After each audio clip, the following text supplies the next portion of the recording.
in life. To crush your enemies, see them driven before you, and to hear the lamentation of their women. Excuse me while I whip this out.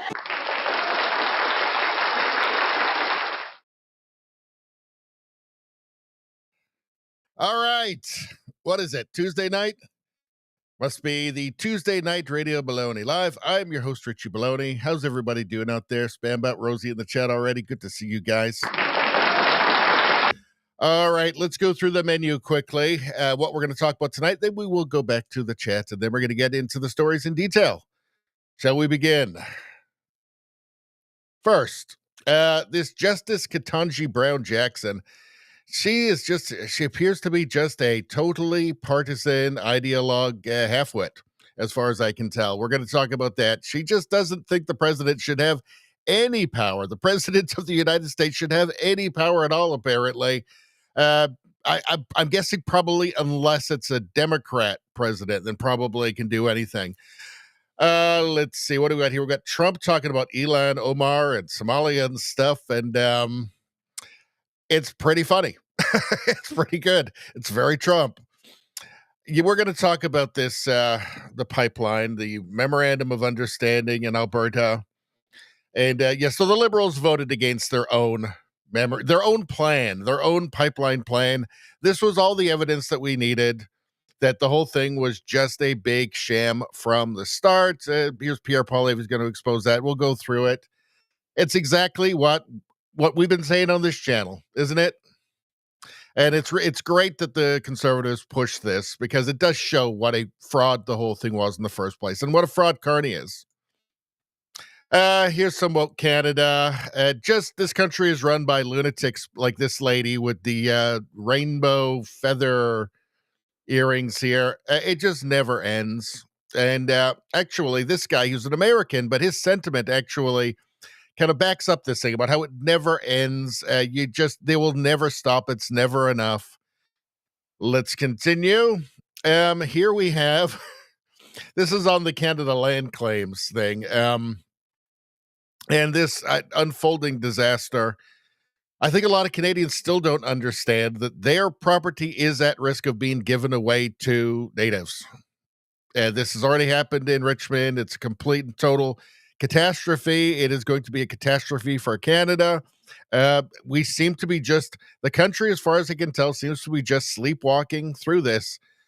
I guess here's another chief here, Chief R. Donald Maracle. I've said this before. There's an awful lot of these chiefs that if you walked into a pub in England, a pub in Manchester, and they were the owner, you wouldn't think, why is that native Canadian owning a pub in Manchester? You just think, oh, yeah, that's normal. It's weird. It's really, really weird. It's a kind of an endemic thing in Canada. I keep pointing this out, how strange it is. One of them's like a ginger. Let's see. Then we got memes. We got some good memes here, people. We're going to go through those. We're going to take a look at some Canadian media bias, CBC. Ugh, yuck. I'm going to go through these. Hold on. You got to be patient for a second. I'm just going to go through these because I added some stuff right before the stream. I just want to make sure I've got them all in here. Hold on. Give me 1 second, everybody. And I did go into the X DMs and get the stuff you guys sent as well. Not all of it, but I grabbed the stuff that I could. UK, Airstrip 1. Are we just calling it Airstrip 1 now? From 1984. Under draconian plans, the UK government is consulting on the use of technology that analyzes citizens' motions and emotions using public CCTV cameras. I believe they've already got that in China, actually. And I keep saying that Western leaders, leftist Western leaders, drool when they look at the Chinese Communist Party's totalitarian rule, with capitalism with Chinese characteristics. It's really just, capitalism with fascist characteristics, actually. And Western leaders, Keir Starmer, obviously amongst them, they must look at China and just drool with the kind of control that they have. No pesky dissent. They don't have to worry about that. here's Nigel Farage, another horrible thing, another horrible crime committed against a British child by the newcomers there. These ones from Afghanistan, I believe. He's going to talk about that. It just is endless there. And yeah, we'll get into that. Here we have documents. This is from Rebel News. And we're going to take a look at this. The documents from the Freedom Convoy, from the crackdown on the Freedom Convoy, have just kind of disappeared from the government. The government just kind of erased them for some reason. I guess they're saying they were transitory files. Sure. Very corrupt. Rosie O'Donnell's therapist told her to detach from Trump for 2 days. She lasted only hours. So I think that Rosie O'Donnell's therapist is going to need a therapist after being Rosie O'Donnell's therapist. Because, I mean, just look at that face. Nothing good could come from that. Nothing. It's like, I don't know, it's like Winston Churchill's untalented, unlikable, half-sister or something that history forgot. Let's see. Yeah, and I've got some video of her being deranged here. And, I mean, I guess it is kind of funny. Let's see. We got the last one. We got the last tab of the evening with a bunch of stuff you guys sent in and some stuff that I picked up too. So, but it's mostly stuff you guys sent in. We'll go through that at the end. It's a nice palate cleanser.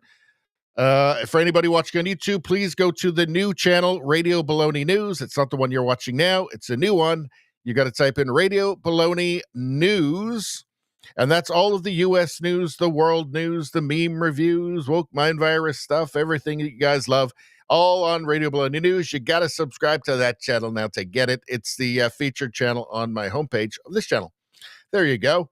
And, of course, we have The Fence Show, a show about fences for fence aficionados. And we shall watch that. And it just happens to have a hot lady on the fence. That's totally unintentional. Let's see. Blah, blah, blah. Spambot got the first like. Well, guess what? That's quintuple good karmas. Quintuple good karmas for the first like. Rosie got the second. That's quadruple good karma for you, Rosie. Quadruple. That's pretty fantastic. Let's see, all that good karma in these troubled times. Who could turn their back on some free good karma just simply for liking this stream? The stream that you like anyway. Why not do it? Again, I heard about this guy who didn't like the stream, and, well, as you know, he died. So I would like it immediately. Like, get on it. Fast. Seriously. Even though that story isn't real. And let's see. Rosie says, Richie, I know I tease you and say mean things about the gold monkey and your content. I am just being silly. I am always grateful for your take on current events and memes. Well, thank you so much. I don't take anything personally, Rosie. I don't take anything personally. Sometimes I get frustrated on stream, but it's not you guys. Usually not. I mean, it's a little bit you guys, sure. But usually it's just me. I'm tired or something. So don't you worry about a thing. And I mean, the thing is, it's my own fault because I just thought it was funny to make everybody watch this terrible show from 1983. So just in my twisted mind, I just thought it was funny. And I tried to make it entertaining with my commentary. But I mean, unfortunately, that's a part of me. There's a dark part of my soul. And that's one way that it expresses itself. So you can actually say mean things to me about making you watch Gold Monkey, because it was a bit mean on my side, actually. Let's see. Rosie says, a chief, a Canadian pub owner, and a priest walk into a bar. It just sounds like a bad joke. Maybe it'd be a good joke, but I don't know what the punchline is. Candle Monkey, how you doing? What's going on here? Can anyone join? Yes, you can, Candle Monkey. Yes, you can. Rosie says, Rosie O'Donnell's therapist has good boundaries. He knows it is about her, not about himself or herself, and she is getting paid by the hour. Non-compliance increases the paycheck. Probably so. And hey, she's Ireland's problem now anyway, right? Rosie says, it was not funny. You do have a twisted mind. Maybe you should call Rosie O's therapist. Maybe I should apologize to you guys for making you watch Tales of the Gold Monkey. I apologize. It was pretty fun, though. I did find it amusing myself. I have a cruel streak. A cruel streak. Most people don't know that. What's going on here? Elon Musk. He says she is openly advocating for the destruction of democracy. Well, who would that be? Well, Supreme Court Justice Ketanji Brown, apparently. Here, this was posted by Muse. She told the court that presidents should not be able to fire the PhDs and experts who run the government. She even argued presidents should avoid control over transportation and the economy. So she's making an argument. She's making an argument for technocracy. So she is making an argument for technocracy here, which is a very, very left-wing argument, right? Let's hear her. And I'm sure this has nothing to do with the fact that it's Trump, and she wouldn't have the exactly opposite opinion if it were still Biden in, or if it had been Kamala Harris. Let's take a look. Some issues, some matters, some areas should be handled in this way by nonpartisan experts.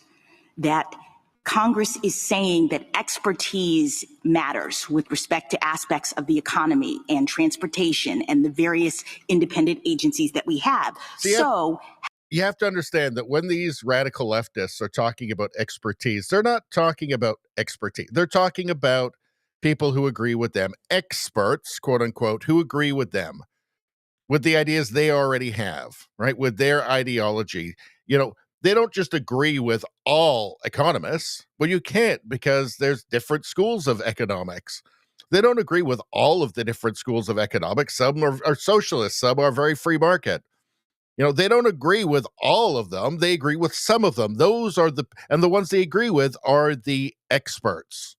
And everybody else is not. They just totally ignore. They totally discount anybody else who doesn't agree with the thing that they already thought anyway. So they just pick and choose their experts, right? So immediately this argument breaks down. Let's continue. Having a president come in and fire all the scientists and the doctors and the economists and the PhDs and replacing them with loyalists and people who don't know anything is actually not in the best interest of the citizens of the United States. Loyalists and people who don't know anything. Well, at least she didn't say don't know nothing. Is that what Trump has done? Has he just hired a bunch of people who don't know anything? Is that what he's done? Feels like there might be a little bit of a bias in this. I think that Trump is working with economists, just not the ones that she likes. These issues should not be in presidential control.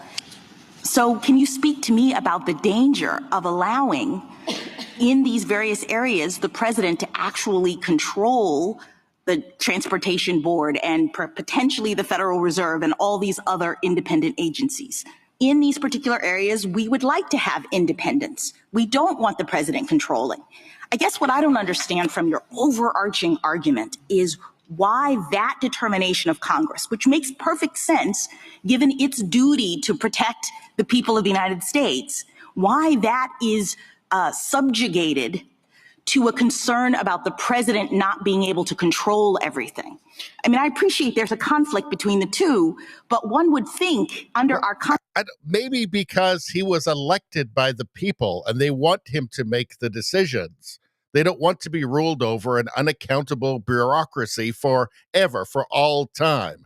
They don't want the boot of some unelected bureaucracy on their face for the rest of their lives, right? Maybe they trust that the president will get competent people, right? Experts. Maybe he will utilize expertise. It just won't be the experts that she would like, that Ketanji Jackson, it just won't be the expertise that Justice Jackson likes.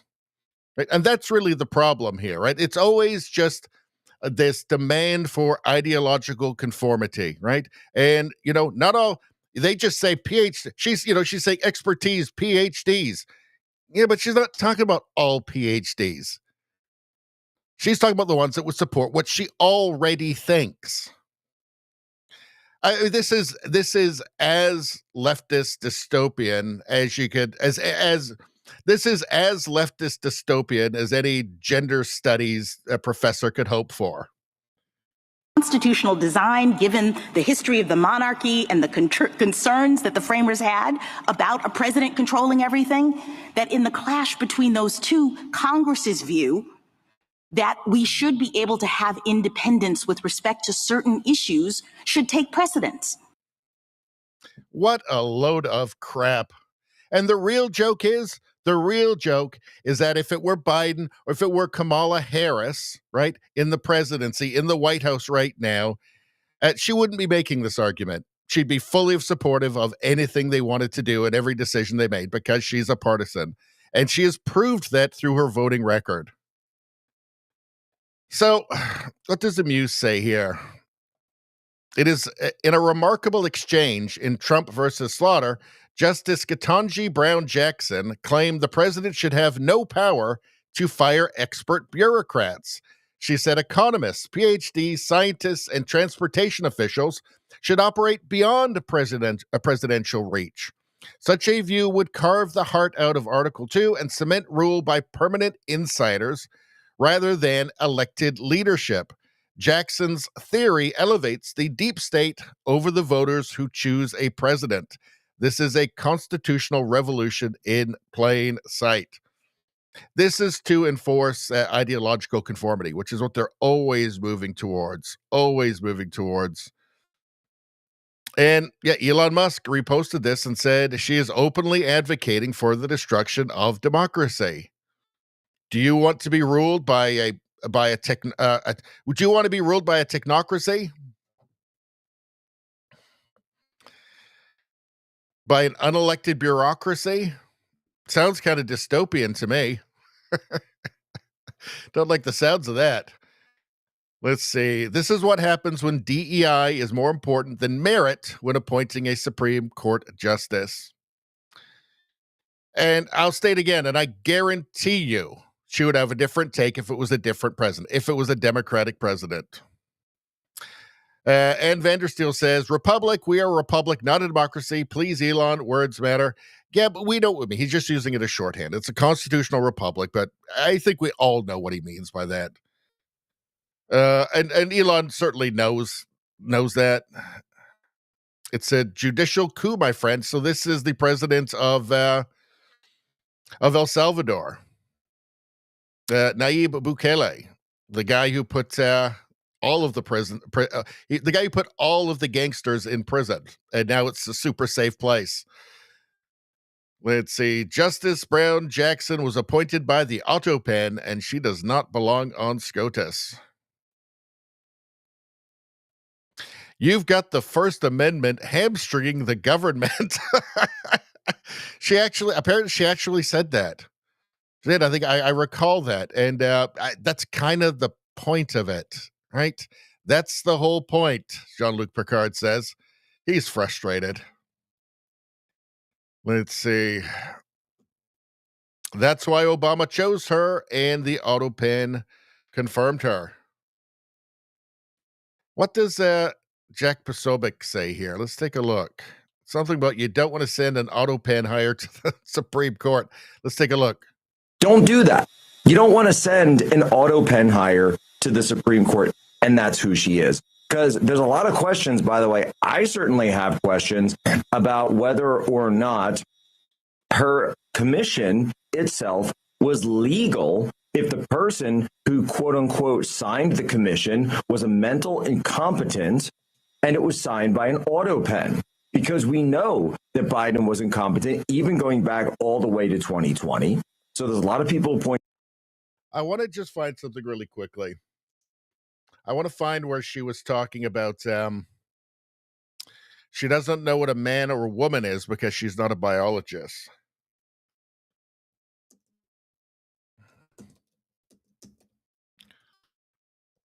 Hopefully it'll come up quickly, and then we can move on. Let's see. Where is that? Can Hold on. she just To be independent of presidential control for the good of the people. Oh, there's a video of her doing it. Let's see. If we can't find the video, we'll go back up to there. Hold on. So here we go. Joshua Hall. Watch low IQ Supreme Court Justice Ketanji Brown Jackson, when asked to provide a definition of the word woman, was unable to do so. Well, let's take a look here. This should have just been. I mean, what an embarrassment. Let's take a look. Can you provide a definition for the word woman? Can I provide a definition? No, Yeah, I can't. you can't?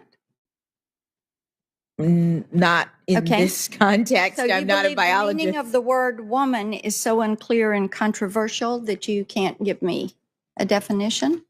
Senator, in my work as a judge, what I do is I address disputes. If there's a dispute about a definition, people make arguments, and I look at the All right. law and I Okay. If you can't say adult human female, then maybe that puts your judgment into question. Just putting that out there. I mean, this is, the highest court in the United States, right? It actually does matter. It does. Your discernment does matter. Wow. I mean, it really is baffling. It's incredible. It's just incredible what the left has become. I mean, they think it's a triumph, that she's a triumph for them. I mean, it's just baffling. These are the people that will burn down civilization, Western civilization. They are all just the same mind virus zombies in every Western country. They all think exactly the same. They all want the exact same things, and they are determined to burn down whatever country they're in and whatever culture they're in, and replace it with some delusional notion of a socialist utopia. If you want to see the socialist utopia, just go to North Korea. It's not like, we just have to imagine, right? It's not like we have to imagine what it'd be like. There's a real example.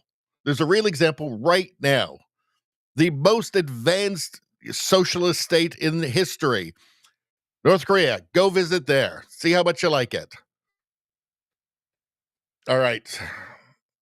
Man, I'm on fire tonight. Holy crap. I am knocking it out of the ballpark here, folks. Let's see. What are you guys saying? All right. Let's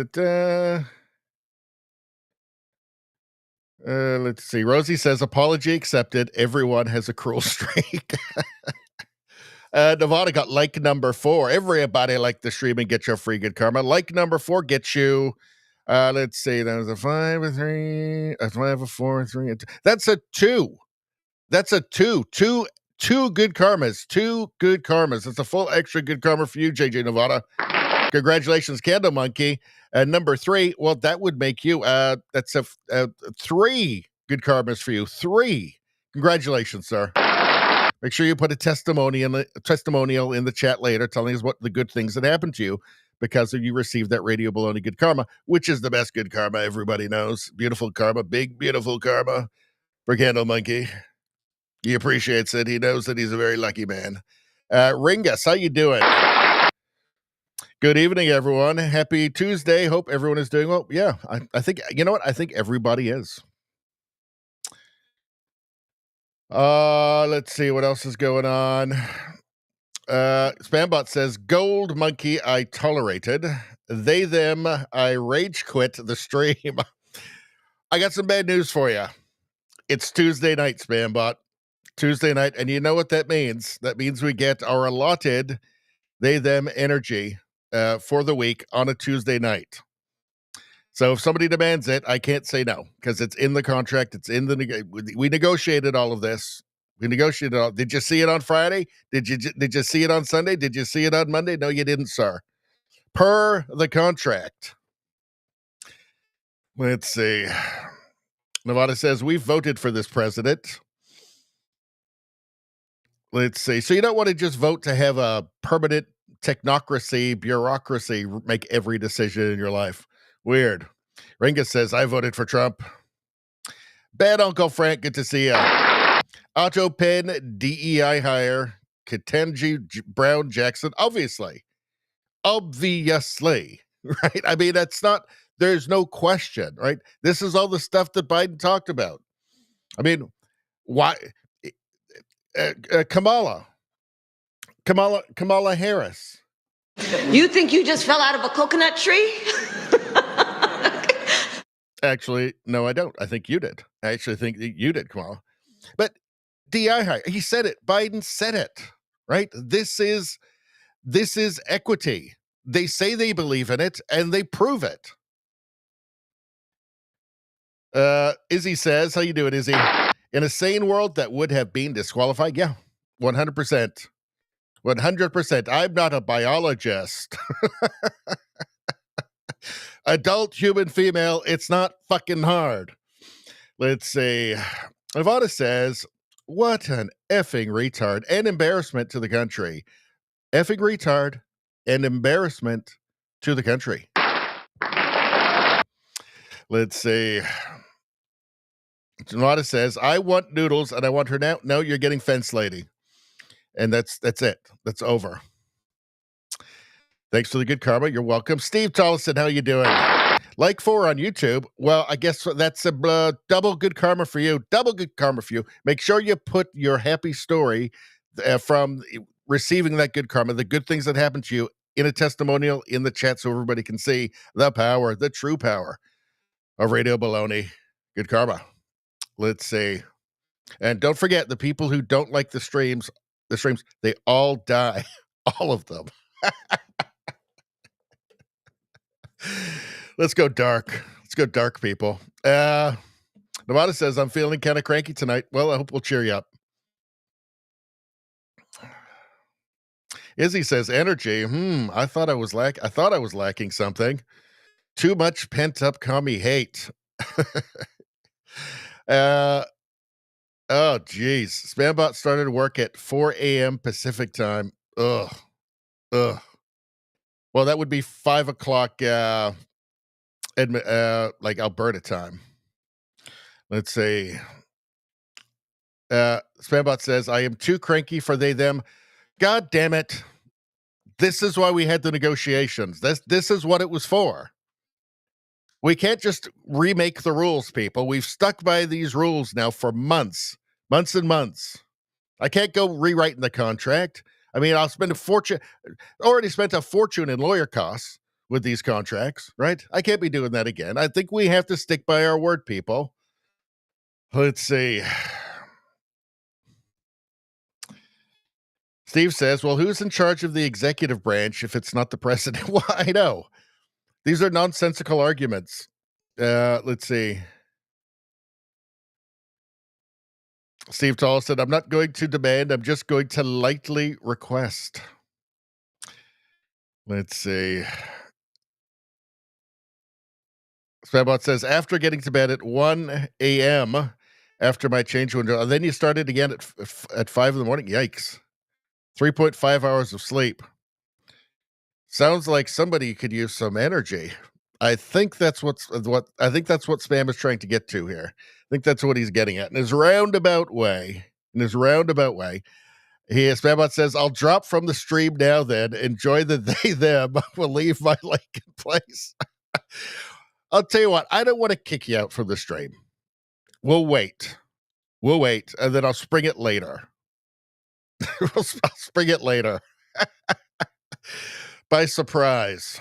I'll watch the stream on a replay too. Besides, I don't need the they, them energy yet. Not until we get a little bit deeper in the stream. And the people who've never seen this or just listening to the audio on Spotify or whatever later who don't know about this, they have no idea what we're talking about. But whatever. I mean, it's just the way this world is inside Radio Baloney Land. All right. I think it's time we got started on the next bit of news. So here is, let's see, the Democrat Maine Representative Dalak. We must pay for the people of Somalia and pay for the development of their country. Why? Why are the people of the United States responsible for her country? For the people from her country? Why? Why do people want that? What? Are you sure that's what Americans want? Are you sure? Well, I'm pretty sure Trump's not big on that idea. Let's take a look. Let's listen to what Trump has to say. Kind of immigrants that you do want to see in America? They certainly contribute. Yeah, I want to see people. Yeah, I want to see people that contribute. I don't want to see Somalia. I don't want to see a woman that marries her brother to get in and then becomes a congressman, does nothing but complain. All she does is complain, complain, complain, and yet her country's a mess. It's one of the worst in the world. Let her go back, fix up her own country. Somalia, yeah, and I was right about it. I started complaining about Somalia long before the scandal. The horrible things they're doing to Minnesota, it's incredible. They have an incompetent governor there too. The Democrats are running some bad ships. Speaking of ships, kind of immigrants that you do want to see in America? So, the West has to. I mean, this is the true value of Trump. Just making true things okay to say again, right? Just making it all right to just say things that are true. Somalia is objectively a terrible place, right? The Somali community, apparently, well, not apparently, it's just demonstrably true. The Somali community stole, it looks like now, billions of dollars of money that was supposed to go to school lunches. They have very high levels of government dependence. I don't know. It's just all true. And he's saying, well, why do we want that? Why do we want to import people that we have to support? This doesn't make any sense, right? Well, why shouldn't we want people that will contribute and just get those people? And it doesn't matter where they come from. And oh, heaven forbid, some of them might even be white. Terror, fear, and terror. So this is the real, at the end of the day, the real value of Trump is just making it okay to say sane things again, and to talk about hard truths, and to say, I don't care what names you call me, right? I've seen what you cheer for. Your boos mean nothing, right?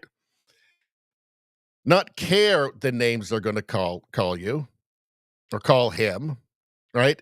It's just the truth. Here's just reality. Now, why do you want to take on a dependent class? Well, we know why leftists want to do this in the United States and in Canada, Australia, wherever, UK, France, Germany, whatever. It's to create a permanent underclass that will vote for them forever. So I think it's perfectly reasonable to say sane things like, yeah, maybe we don't need them. Like maybe this is actually bad. Maybe this is bad for democracy. All right. Izzy says, no offense, but it sounds like some fucking commie gobbledygook. Yeah, I think he's referring to this thing where apparently it's American taxpayers' responsibility to pay for her buddies in Somalia for some reason. I don't know. I don't get it. Why? It just doesn't seem that appealing to me, right? Like, where's the big sell here? Like, so let me get this straight. So we pay for the people of Somalia and pay for the development of Somalia, and then we get what? Fraud? Crime? Oh, no deal. I don't know. It don't make a lick of sense to me. Not a lick of sense. I got to be honest with you. Not a lick of sense. It just seems like a bad deal, right?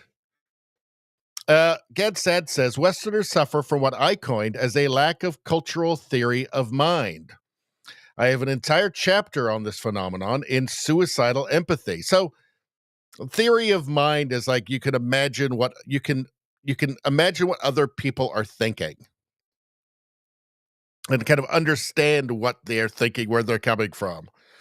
I have an entire chapter on this phenomenon in Suicidal Empathy. She is a monster. Who's he talking about? Oh, Omar. Yeah, monster, he says. Yeah. Truly, if real Donald Trump wishes to save the U.S., he must engage in a very muscular response to such folks. Well, let's see. Elon Omar says Somalis in Minnesota are actually the victims of the massive fraud scandal perpetrated by the Somalians in Minnesota. Oh, that's so interesting. Okay, let's take a look. Of Somali descent. And that has added to the spotlight being put specifically on your community. Why do you think this fraud was allowed to get so widespread? Well, I want to say, this also has an impact on Somalis because we are also taxpayers in Minnesota. We also could have benefited from the program and the money that was stolen. And so it's been really frustrating for people to not acknowledge the fact that we're also as Minnesotans, as taxpayers, really upset and angry about the fraud that has occurred. Of the 87 people charged. See, the thing is that she's from a tribal honor culture. She will always side with the tribe, and it's because of the honor underpinnings of it. So she will side with Somalians who commit fraud, who commit crimes, do anything over non-Somalis because that's her culture. Right? This is what Gadsat is talking about when he says a lack of cultural theory of mind. Leftists just refuse to believe what is obvious and demonstrably true on its face. Right? They see the world. Cultures are different. Different cultures are different. They view the world through a different lens. Right? They don't think like Christians. Right? Non-Christians don't think like Christians or cultural Christians. Right? You don't even have to be religious. You just have to be, within the culture to understand how the culture thinks, how it sees the world. It's, its own concept of honor, right? Which is tied in with personal responsibility. Well, that is alien to other cultures, to the Somalian culture. That's not how they view it. They don't view it through individual self-accountability. It's through the honor of the tribe, right? So if the tribe is dishonored, you're dishonored, right? If you're dishonored, the tribe is dishonored. It's not this individualistic way of seeing the world. And again, this is what Gadsat is saying here. Like, too many people just seem to be completely incapable of understanding that cultures are different and it matters. All right. Did I have anything else in here? Let's see. Yeah, Minnesota's Somali fraud may reach 8 billion, not just 1 billion as first reported. All right. Let's go back to the chat for a minute. Let's see.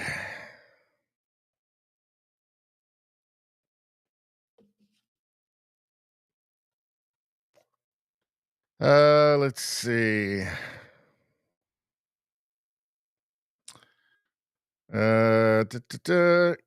Cattle Monkey says, I'm a victim of my credit card debt perpetrated by my credit card spending. You're the real victim. Who will think of Candle Monkey? Let's see. Nevada says, get the hell out of the country. Get the hell out of the country. They love Somalia so much, they should go back to Somalia. I don't know, why not? If I was in a country that I hated, I would, and I was always pining for the country that I'd left, I would go back to the country that I left where I was happier. It seems pretty simple. Izzy makes a great point here, because we don't want to be closed-minded, right? He says, all cultures are beautiful. Fraud is just their way of showing love. Showing love.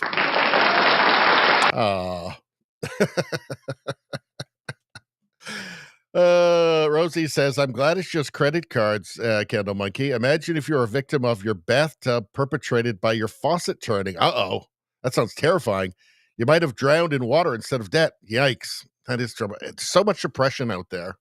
So much oppression. Speaking of oppression, are we going to do an ad read? Not yet. We'll wait for more people to show up, I think. Yeah, it's not really even... I think that we will... Hold on.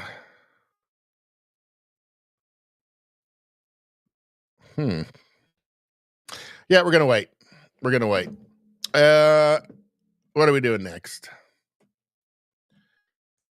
All right. I think we're on the Alberta pipeline.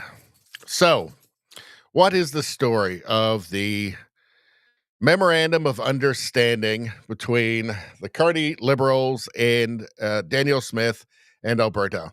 So it's a memorandum of understanding to build a pipeline with a bunch of conditions. And we've been saying on this channel the entire time that it's never going to happen. It's just a political move to position Mark Carney politically as appearing to be some kind of centrist who didn't really mean all those things he wrote about keeping the oil in the ground in that book he published like 3 years ago. People are so gullible, right? So gullible. But anyway, to position him as to not look like that guy, but as some sort of moderate, without ever actually having to actually back a pipeline or see a pipeline built from Alberta to the Pacific coast, northern Pacific coast. And we know that it was never going to happen because he said that it would need the approval of the BC government and the native bands in British Columbia. And just that alone is enough of a poison pill to keep any company from investing, because they've been down that road before in Canada and have gotten burned by it and spent a bunch of money without anything happening. So Pierre Poilievre decided to really test Mark Carney and the Liberal Party and their memorandum of understanding about building a pipeline from Alberta to the North Coast, British Columbia, by putting forward a motion with passages from the memorandum of understanding in it, and just to see if the Liberals would actually vote for their own MOU. Spoiler alert, they didn't. And this proves what we've been saying. They were never serious about it in the first place. Never serious in the first place. Let's hear Pierre Poilievre. The whole thing was a sham. It was a political sham to trick Canadians yet again. We in the Conservative caucus are united. Yeah. We believe that Canada needs a pipeline to the Pacific, and that we need to override the discriminatory anti-Canada ban on shipping Canadian energy overseas. We need this pipeline because it will make for stronger take-home pay, it will make for affordable living, and it will make for a sovereign, self-reliant economy. Let's talk for a moment about the incredible benefits that such a pipeline would bring. It would allow us to move $30 billion a year of Canadian energy overseas to the 2.5 billion Asian customers that would then pay world prices for it. $30 billion would be the single biggest increase in overseas exports that any decision by this country could make. To put this into perspective, recently I pointed out that the Prime Minister, after running on the promise that we were in an existential crisis and needed to do the unimaginable at speeds not seen in generations, had not succeeded in removing a single foreign tariff on Canadian exports, despite countless months of world travel. He snapped back that there's been a trade deal with Indonesia. Well, forget the fact that it was the previous Prime Minister that negotiated that, something the current one has a bad habit of doing, is taking credit for things he did not do. But by the government's own projections, if that trade deal were to be as good as they promised, it would add $400 million to our exports. The pipeline to the Pacific would add 75 times more to Canada's exports overseas than the only agreement that the Prime Minister likes to brag about. So there is literally not a single trade deal you could sign, not a single government project you could fund that would come anywhere close to opening up the $30 billion of overseas non-US exports that this single project would enable. It would mean thousands of extra jobs for Canadians in Western Canada, but also potentially in Central Canada, who might be the ones supplying the steel for this patriotic pipeline. It would mean the communities on the route would have new life as workers would be filling restaurants with their paychecks. Local vendors would be able to sell more clothing, more housing supplies, and other goods to enable and rejuvenate communities all across the north part of Alberta. So, yeah, I mean, it's absolutely crucial. Is he saying pipeline is the only way to dig Canada out of the hole the libs dug for us? Yes.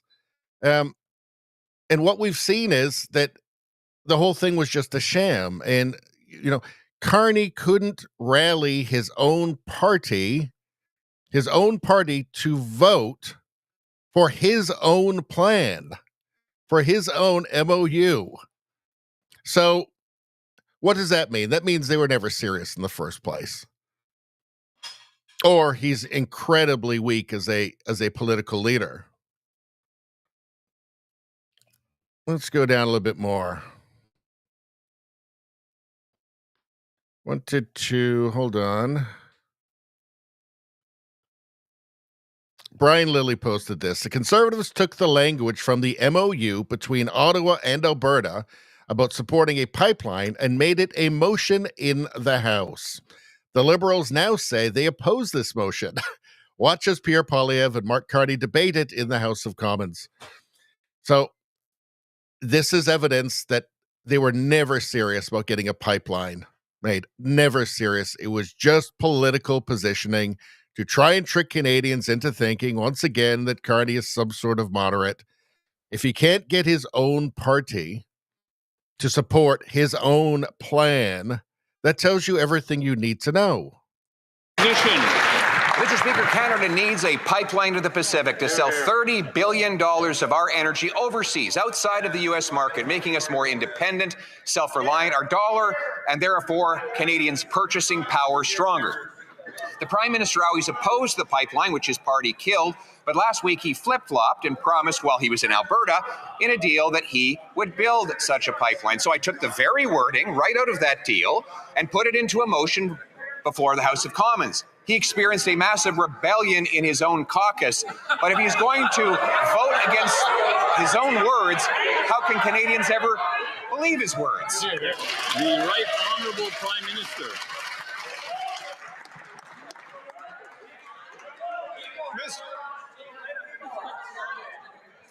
Mr. Speaker, as the Canadian national cricket team knows, you got to play the whole T20. None of this means anything. He keeps making sports analogies all the time. It doesn't mean anything. We've just heard the same nonsense for a decade, whether it was Trudeau or now him. It's just the same meaningless gibberish over and everything's great and everything's fine and we're doing a great job. Well, you're not. You're not. Where's the trade deal? That didn't. You were supposed to be the guy. You knew. He said that he knew how to deal with men like Donald Trump. Clearly, he doesn't. Right? If he did, something would have happened. In fact, it wouldn't be worse now than when he became prime minister. It wouldn't have gotten worse. So clearly, this man does not know how to deal with men like Donald Trump or anybody else that appears. Right? But the fact that his own party and he himself voted against his own plan tells you everything you need to know. They were never serious about a pipeline. This was purely political maneuvering to trick Canadians into thinking he was some sort of moderate. And he didn't really mean all those things he said in his book that he published like 3 years ago about how all the oil has to stay in the ground. So it looks to me like he still thinks the things that he thought a few years ago, and that he thought so much that he put them into a damn book to tell everybody that he thought those things. It looks like he still thinks those things. I mean, it's so transparent. It's awful. These people, these liberals, again, it's just dicking around with politics while the country burns. It's been no change. In fact, there is a change. It's worse now. I predicted that Carney would be Turbo Trudeau, and I was right. It's worse now under him. I think even Trudeau could have gotten something worked out with Trump. I think Carney is even more incompetent. Either that, or he's just totally malign, doesn't want a deal for political purposes, thinks it'll help him out in the spring election, maybe. He's going to have a hard time going elbows up this time, though, isn't he? You know, the next time he says elbows up, everybody's just going to laugh at him. It'll be a real emperor has no clothes moment. Let's see. Connect Six Stringer says decarbonized oil, folks. Carney's got to decarbonize oil. You know what? Yeah, I mean, he's interested in businesses, green businesses that he's connected to, or Brookfield is connected to, that his future, his financial future is connected to in some way. Very big on the carbon capture stuff. Hey, you know what would have been great at capturing carbon? The 2 billion trees that were going to be planted, which he canceled, which was going to be a fraction of the cost of what all the carbon capture is going to be, right?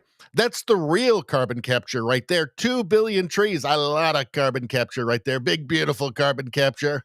Those 2 billion trees. Why didn't he want that? Why did he cancel that? There's a lot of carbon capture going on with 2 billion trees. Makes you wonder if maybe the whole business side of this whole net zero thing is more important than the actual net zero thing. I wonder.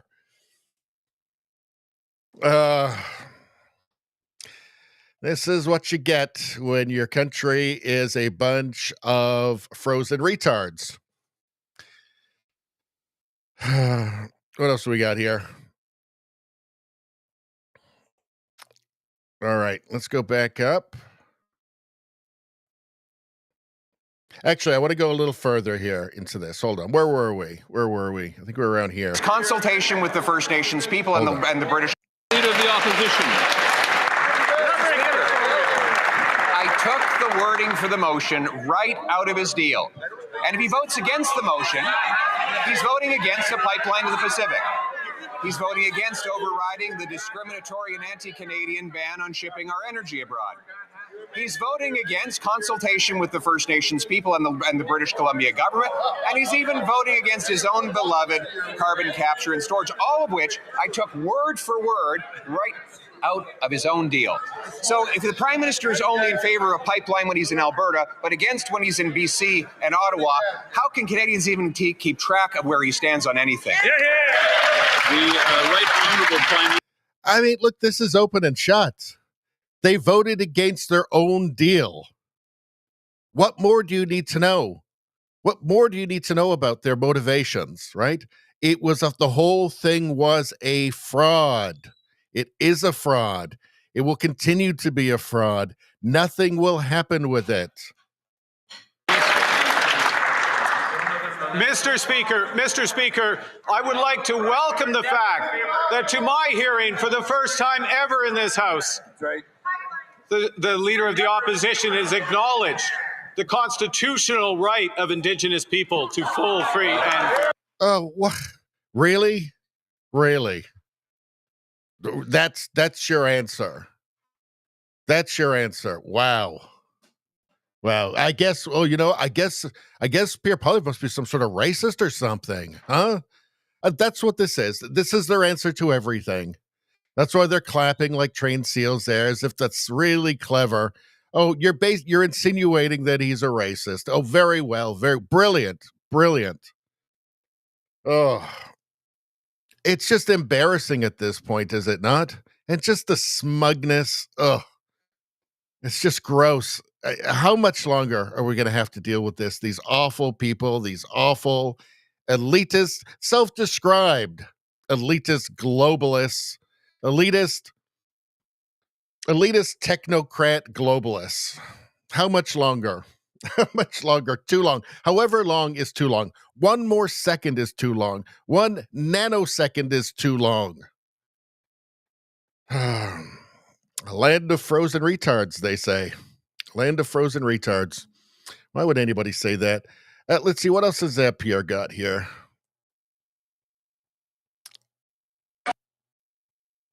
Acknowledged, signed wholeheartedly as part of a complete meal. The Honourable Leader of the Opposition.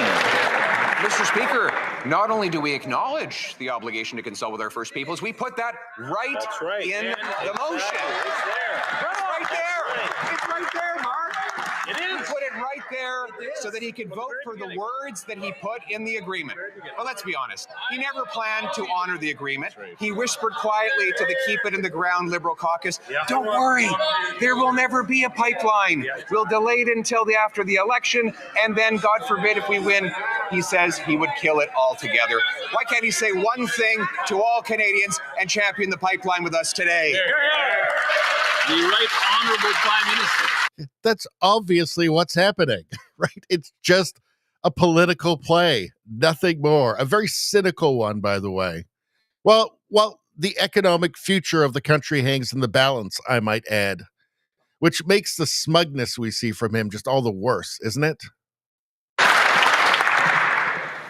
Mr. Speaker,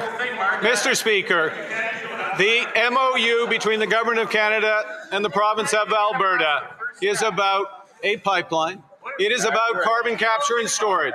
It is about interties with the clean electricity grid of British Columbia. It's about artificial intelligence. Yeah, and you won't even vote for your own plan. So the jig is up, Mark Carney. We know, we understand what's happening here. I just can't stand listening to him anymore. I didn't think there'd be anybody more irritating to listen to than Justin Trudeau. Well, I'm afraid we found it somebody even worse. Mark Carney. I mean, I get you thought that Trudeau was smug. Wow. I mean, I guess, well, in fairness, Mark Carney was Trudeau's mentor. So he's the master. He was the master all along. He was the man behind the curtain all along, Mark Carney. All right. Let's not forget, he was Trudeau's advisor since 2020. All the newspapers ran articles about it. What a great thing it was. Good Lord. This country is in trouble. Let's see. What's this here? Chaos erupts as Carney ministers deny that internal Liberal caucus divisions are forcing them to vote against the Conservatives' pro-pipeline motion. Well, let's take a look.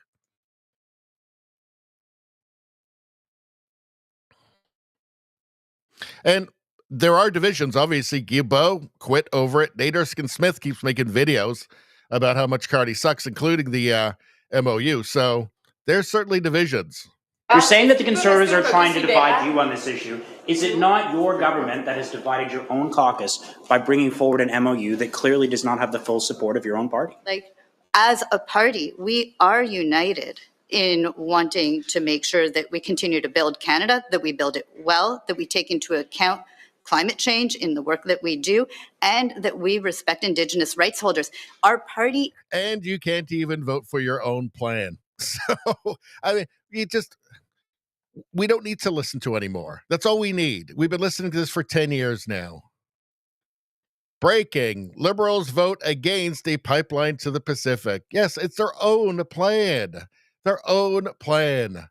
Unbelievable. They really do take Canadians for fools, and they're justified in doing so. At this point, elected for a 4th term in a row, a guy who just had parachuted in from the EU and barely spent any of his adult life in Canada. Sure, you get what you deserve, I guess. I don't. Those sane Canadians who didn't vote for it aren't getting what we deserve, but the people who did are getting what they deserve. Let's see. You know what? I'm going to see now if there's a more fun ad read for me. No, I'm not ready to do it yet. Nope. We're going to wait. All right. Let's go back to the chat for a minute. What are you guys talking about? Everybody subscribe to the channel. Everybody like the stream. Get your free good karma right now, everybody. Come on. Become a channel member, something like that. Do your part in the meme wars. Let's see.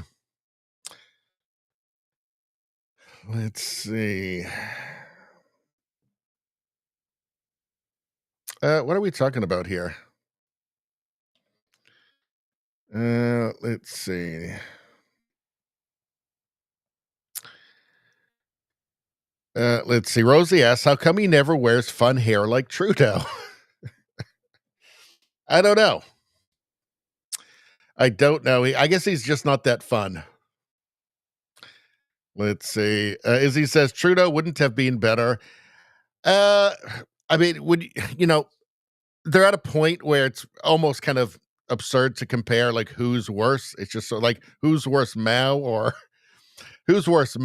Stalin? It's just like they're all, it's so bad, And look, I never said that Trudeau was worse than Hitler, right? All I ever said was that Trudeau was at least as bad as Hitler, if not worse. Let's see. Canuck Six Stringer says Carney actually said he was going to decarbonize oil. There's a clip out there somewhere. I mean, this is a hilarious thing, right? He's got a book about it. There's all of these clips. There's no shortage of them, right? All clips that the CBC or CTV or Global, they all knew that they existed during the election. Didn't, for some reason, chose not to play any of them for Canadians. For some reason, but it's not a mystery who Mark Carney is. And he has not changed. I've been saying all along, he has not changed. And he is absolutely every bit as woke as Justin Trudeau, if not more. I don't know. None of this should be shocking to anybody. I know it's not shocking to you guys, but to people who voted for him, it shouldn't be shocking. Canuck Six Stringer says, I miss Freeland doing her tweaky, twitchy bobblehead thing in the background. That was fun. But they've got the immigration minister, Lena Diab, now, who's taken on the twitching role in the Liberal Party. And I think she's even twitchier than Freeland, to be honest. All right. What do we got now?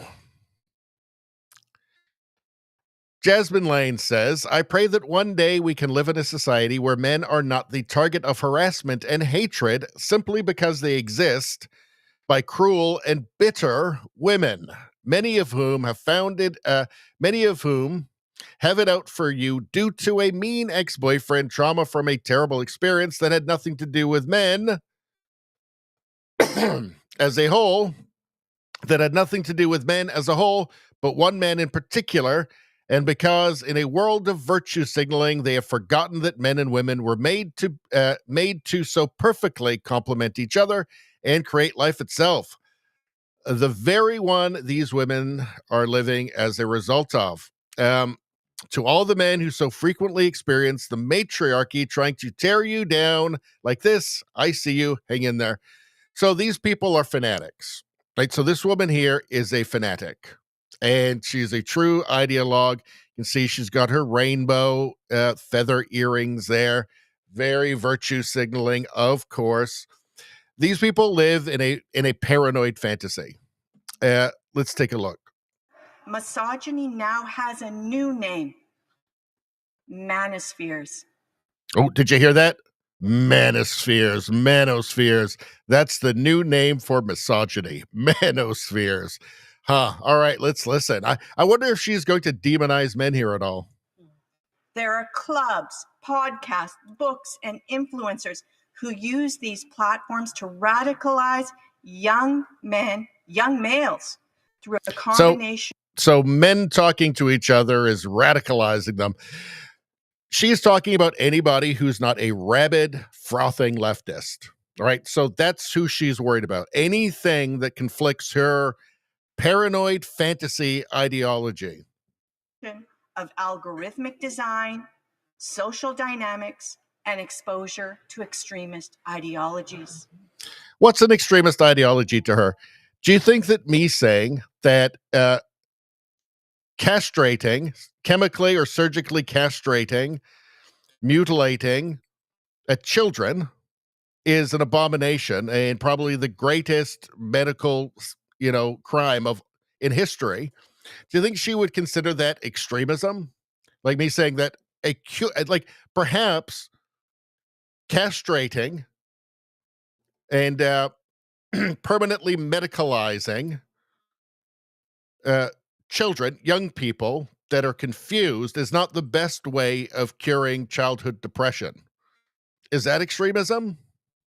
Think that's extremism? Is me saying that the word gender has been redefined into an infinite series of abstractions totally unmoored from reality? Is that extremism? Is me questioning whether that 5-year-old who came home from kindergarten after talking to their teacher and says, I think I'm a girl now, am I an extremist for saying that child is not a girl? That boy is not a girl. Okay. That's a 5-year-old who has no idea what it's like to live in a healthy adult body, a fully developed adult body. You should not listen to what they say. You should not believe them when they tell you that they're a dinosaur. You should not believe them when they tell you that they're born in the wrong body, which is something they heard from an adult anyway. Is that extremism? Is that extremism? When I say that the euphemism, gender-affirming care, okay, is the opposite of reality, that the real gender-affirming care would be affirming somebody's actual gender, which is the only one they'll ever have, right? They're living in the only body they will ever have. And obviously, the only responsible treatment from adults is to make them comfortable in that body, the only body they'll ever have. And that putting them through a lifetime of surgery and medicalization to turn them into a rough facsimile of something they could never be is wrong and an abomination. And in fact, a crime. This is Mengele levels of evil. Is that extremism? Is saying that there's no evidence for their claims. Is that extremism? What about quoting the Cass Review or Swedish health authorities on this? Is that extremism? This is what they're talking about. This is what they're talking about. We can and must protect women and diverse genders from online gender-based violence. What is online violence, by the way? If I don't like something, I just look away. There's something online that I don't like that bothers me. I just stop looking at it. Remember these words, Mr. Speaker. Algorithmic amplification, gamification of hate, normalization of misogyny, recruitment of vulnerable men, and lack of counter messaging. These are all the enemies of human rights, and they are the new wave. And you're the enemy of men, and men are realizing that now, and you've been lying to them and putting them down needlessly, cruelly, for decades at this point. And men know that now, and they're creating spaces for themselves where they can be around people that don't hate them and aren't going to crap on them and blame them for everything. And of course, she's only talking about white men as well, right? You know that. But generally speaking, it's all men, but really, it's only really white men as well. You have to remember that. Now, it's a reaction to you, to your unreasonableness, to your cruelty. That's what's happening, and they can't stand it. They need utter and total ideological conformity. Everybody must agree with their twisted view of the world. Of violence against women and diverse genders. Right now, the Winnipeg Human Rights Museum draws the country's attention to the fact, and I quote from their website, that a growing number of men spread hateful ideas about women, trans, and non-binary people online. Well, what's a hateful idea? Is saying that non-binary doesn't exist? It's not real. It's just an abstraction. I mean, obviously, we're a sexually reproducing species, sexually dimorphic, male, female. Non-binary doesn't exist. It's not a real thing. It's imagination. It's personality. It's metaphysics, right? Is that extremism? Is that hate? These are the things they're talking about when they talk about extremism and hate, right? Which is why we can't listen to them anymore. These people need to be drummed out of every institution, right? They should not be speaking to the government. They should not be in some committee saying anything, because everything they say is totally false. Everything they say is a fantasy world, totally unmoored from reality, without any evidence. You cannot pretend to me that non-binary is a thing.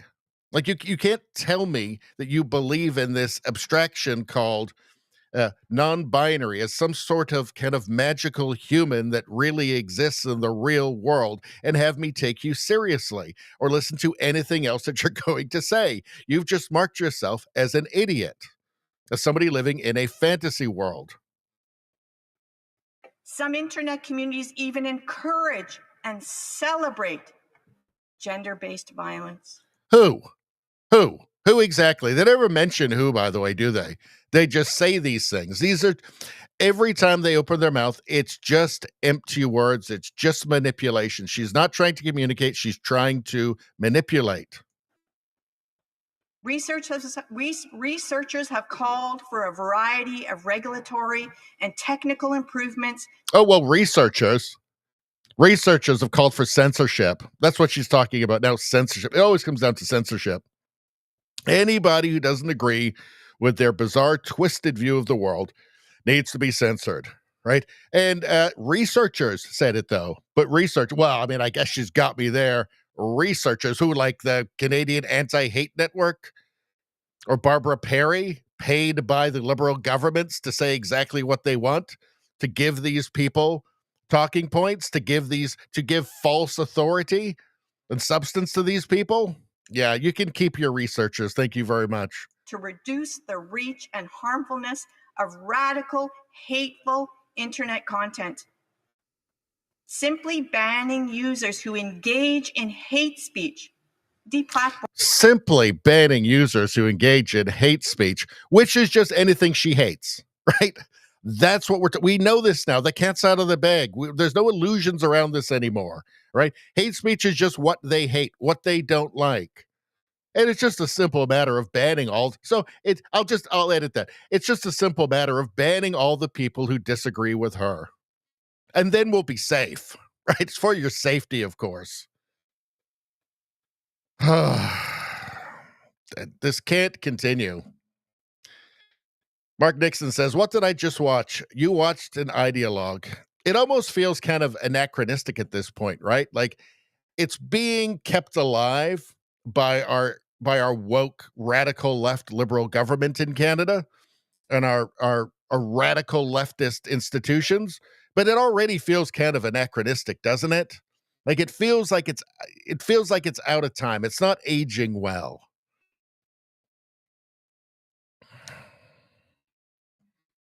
To all the men who so frequently experience the matriarchy trying to tear you down like this, I see you. Hang in there.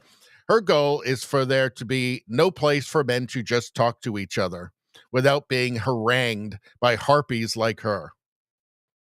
And of course, everybody get your shots ready. And of course, you know she's a freaking Bolshevik. You know it. You know it. They all are. They all are, every single one of them. I guarantee if we went and looked through some interview or something she'd written, she'd be talking about capitalism. Oh, just horrific. Man, I'm ranting a lot tonight, but this stuff is pissing me off. All right. Let's go back to the fence show. What have we got going on? Let's see. Izzy says Alberta independence is my answer. You know, it absolutely can happen.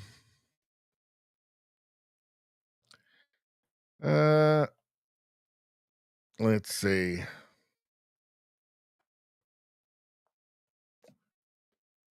Let's see. Rosie says, from the internet, the elemental makeup of petroleum includes element percentage range carbon 83 to 87%. Would have been better off just planting those 2 billion trees that Carney didn't want to plant for some reason. Very strange.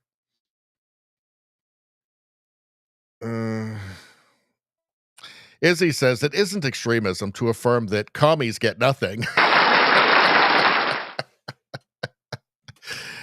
Forgot to do that. We need to go back. Let's listen to her for a second. Ideas about women, trans, and non-binary people. Shut up, commie. Commie gets nothing. Need to do that more often. Thanks for reminding me. Izzy says vampires have no reflection. She probably doesn't have one. Izzy says, same goes for patriarchy. Magic words meaning people they don't like. Exactly. Anybody standing in their way. All right. Anybody watching on YouTube, go to the new Radio Baloney News channel. That's where all of the U.S. news, world news, meme reviews, woke mind virus stuff, it's all going to be on there from now. And all the clips are going to be there now. This channel you're watching now, only for live streams and Canadian news. So get all the other stuff over here. Go over and subscribe. The algorithm is not going to help me out, and it will make a purple-haired gremlin cry. So there. Steve says, I'm here for the rants. I'm here for the rants. The rants are the best part of the show. Let's be honest. I'm the rant monkey, I think is what's going on. And it's fine. I'm fine with being the rant monkey. Let's see. Rant for me, monkey. Let's see. What's going on? Mila Joy. She's wearing a mask. So we're heading to the States for some, we're doing some American news here. She's wearing a mask so that you should tell what kind of conversation this is going to be. She gets mad. Leftists are loony, but really fun to watch. Well, it is fun to watch. It's like a car crash. Watching the leftists meltdown is like a car crash. It's kind of disturbing, but it's also, you just can't look away. What do you think about the counterfeit selling and everything that takes place on campus? People are trying to make a living. So you don't care that just law and order is not being upheld? What is law and order? The laws of the land being upheld here in the United States. So that's why they think the way they do. They don't know what law and order is. I think I've just solved the problem here. So what kind of laws? Every single law. So the law to like kidnap people for making a living? If they came into the country illegally and ICE finds out that they're illegal, they have the right to deport them. It's not a human right to be here in the United States. It's a privilege. Interesting. So how do you feel about your privilege being born into this? Yeah, I'm very lucky. How about your ancestors who came here and stole land from indigenous people? How do we feel about that? There's actually a conquered war, and then they bought it. ICE is kidnapping people? Kidnapping? Define kidnapping. They're taking them off their street. They haven't done anything wrong. They came here to make a living because they're... See, she obviously knows that they're in the country illegally, right? So they have committed a crime. They have done something wrong. She knows this, but that's not consistent with her worldview, with what she's learned either in college or on TikTok, wherever. So they just ignore it. Countries are unlivable because of the U.S. imperialism that is happening in their country, stealing their resources, their land, their gas, their... What, just like all the countries? The U.S. is stealing all their resources and their gas? Like just all the countries, all of them? Is that what's happening? Way of living. What do you think you're doing here? You said they're kidnapping folks. If they're here illegally. Are they here illegally now? You don't even know that. These guys cross the border. Who cares about the illegally. Border? You guys cross the border all the time traveling. Legally. With the visa, legally. Legally is not a quotation that we throw around and put on Hallmark cards. Yes. Somebody gets to define the law, and it's never the people who get affected by that law. That's a complete lie. We live in a democracy. The only law is that... We live in a democracy. What do we live in? Trump is in a fascist American Trump machine. won the both popular and electoral vote. That is the definition. Fascist American machine. She doesn't know what the word fascism means. Here's the thing, right? So when I say that these people are literally zombies, I'm not being facetious. I mean, they are literally zombies. Their minds have been infected by an idea pathogen, okay, the woke mind virus, and whatever their purpose was, but whatever her dreams were before, maybe she wanted to be a concert pianist. I don't know. whatever her goals were before, growing up, being a kid, whatever, these are all secondary to spreading the mind virus now. So whatever she does, spreading the mind virus will come first. So whatever position she gets into, the most important thing will be spreading the mind virus, even if it means she gets fired. Right? I'm not kidding when I say they're possessed by a mind virus, that they have lost agency. They've lost free will. They are just slaves to the idea pathogen now. I'm 100% serious about that, and I mean it quite literally.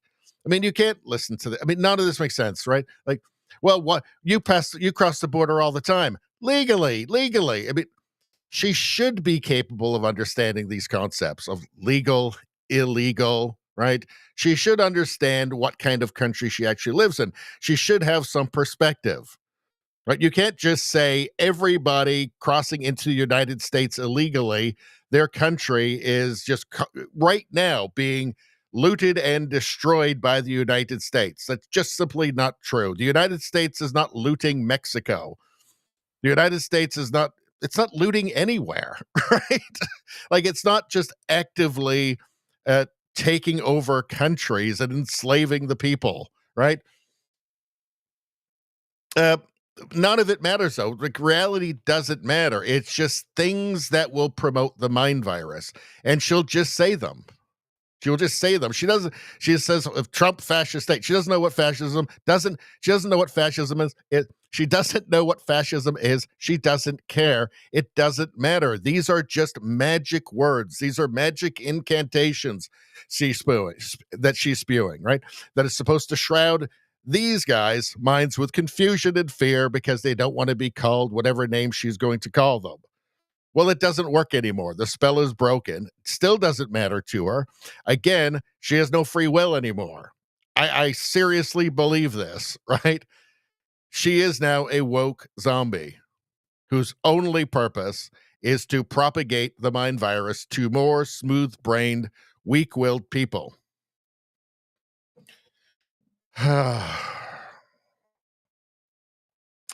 Steve says she's from New York. That makes sense. Brian Watson, how you doing? Good to see you. Discussing Bill C9 at 11:30. The Liberals put amendment in that. I can't read the rest of that, but Bill C9 is the bill. Is that hammer and sickle? I'm not sure I get that, but so Bill C9 is this. It's an online censorship bill, essentially. And part of what they want to do is the most important part is they want to make basically being Christian illegal. So they want to make they want to remove the religious exemption to their hate crimes laws. Let's see. What else are you guys saying? Radio streamer, good to see you. Let's see.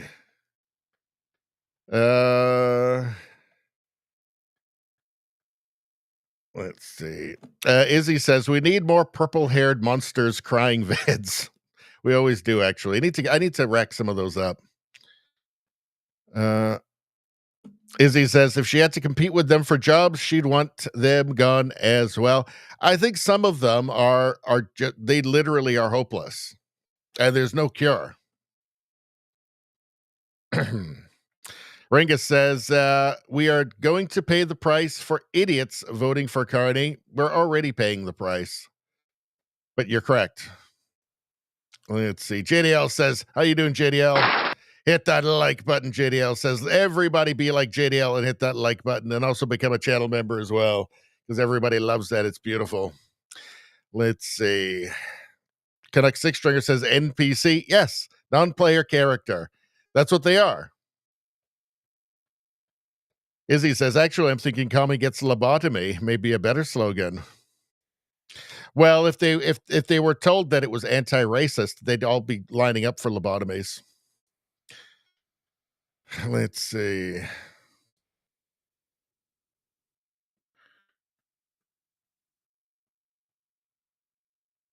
Oh, wait a second. Put amendment in that hammer and sickle is legal. Oh, I see what you're saying, Brian. Okay, now I get it.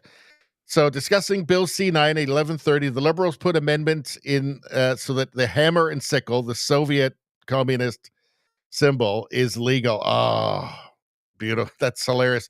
Well, we did a big thing on it, and we went through the bill as well, and the language in the bill. And it's very clearly a partisan ideological bill that is intended to punish Christians and anybody on the right wing. So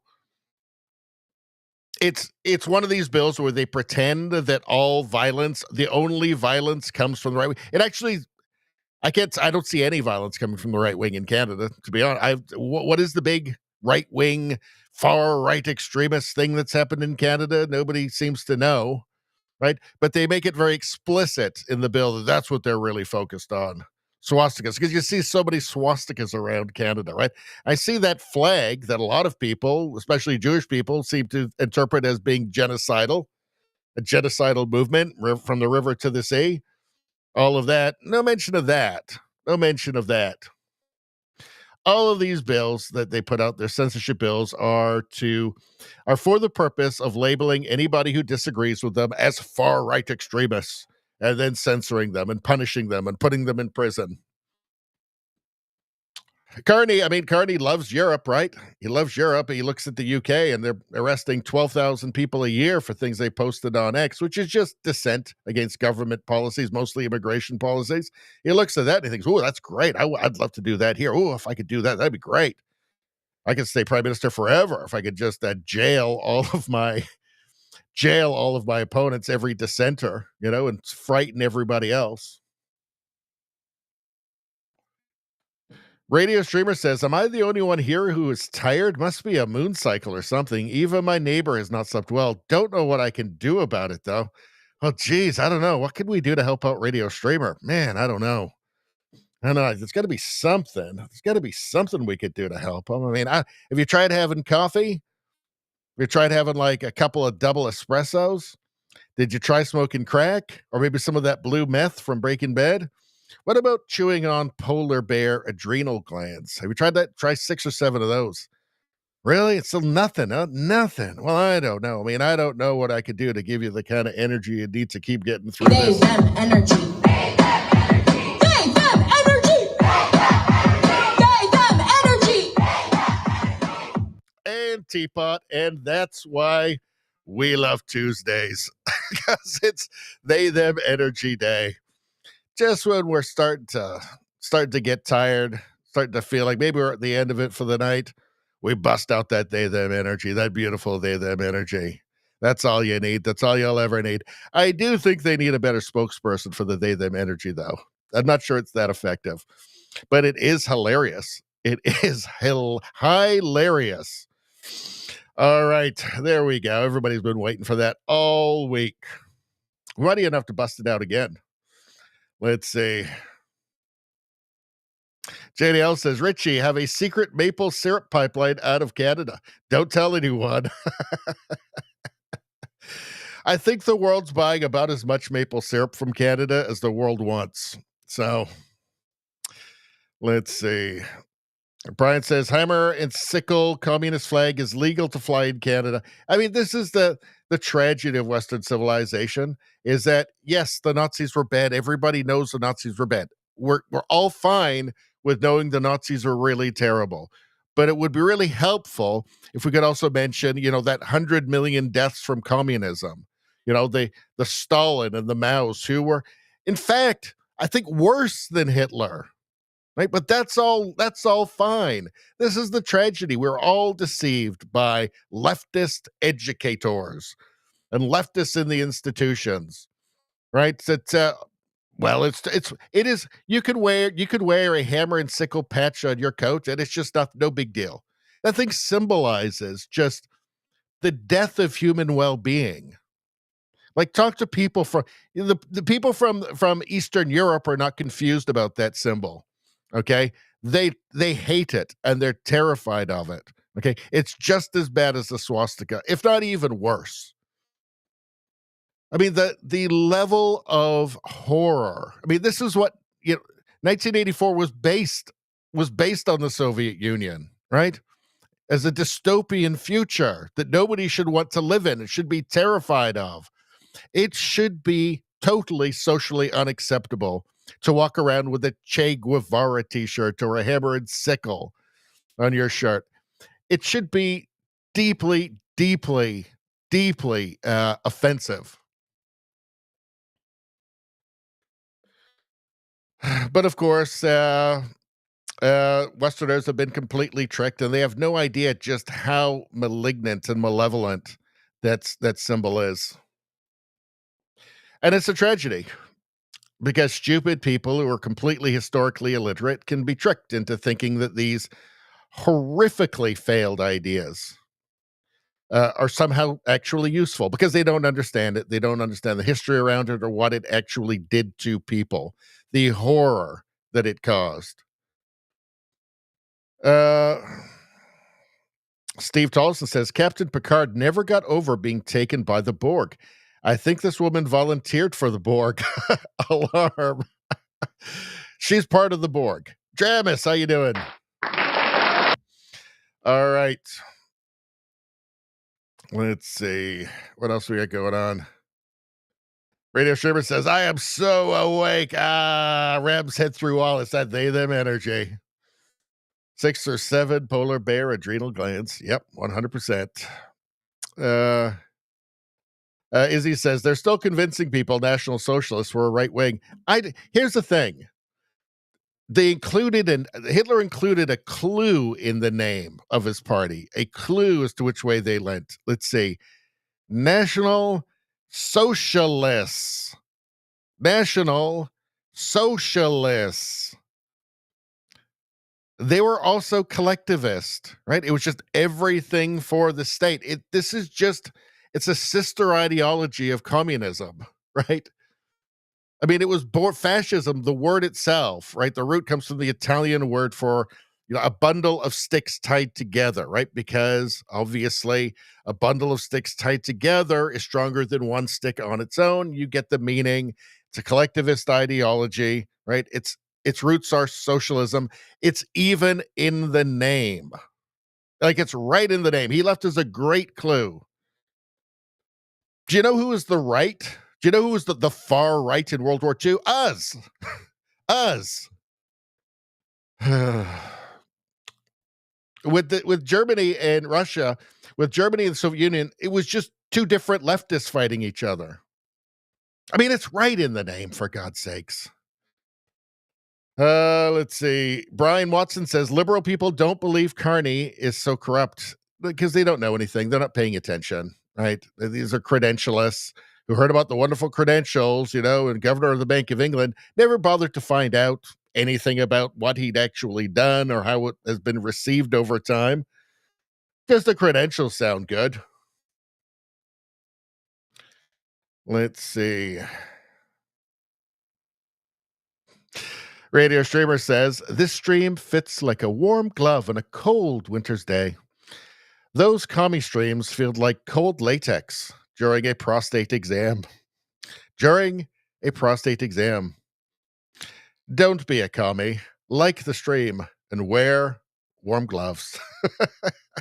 Wear those warm gloves, and if gender ideology has given us anything, it's the knowledge of the importance of every woman getting their prostate exam at 40.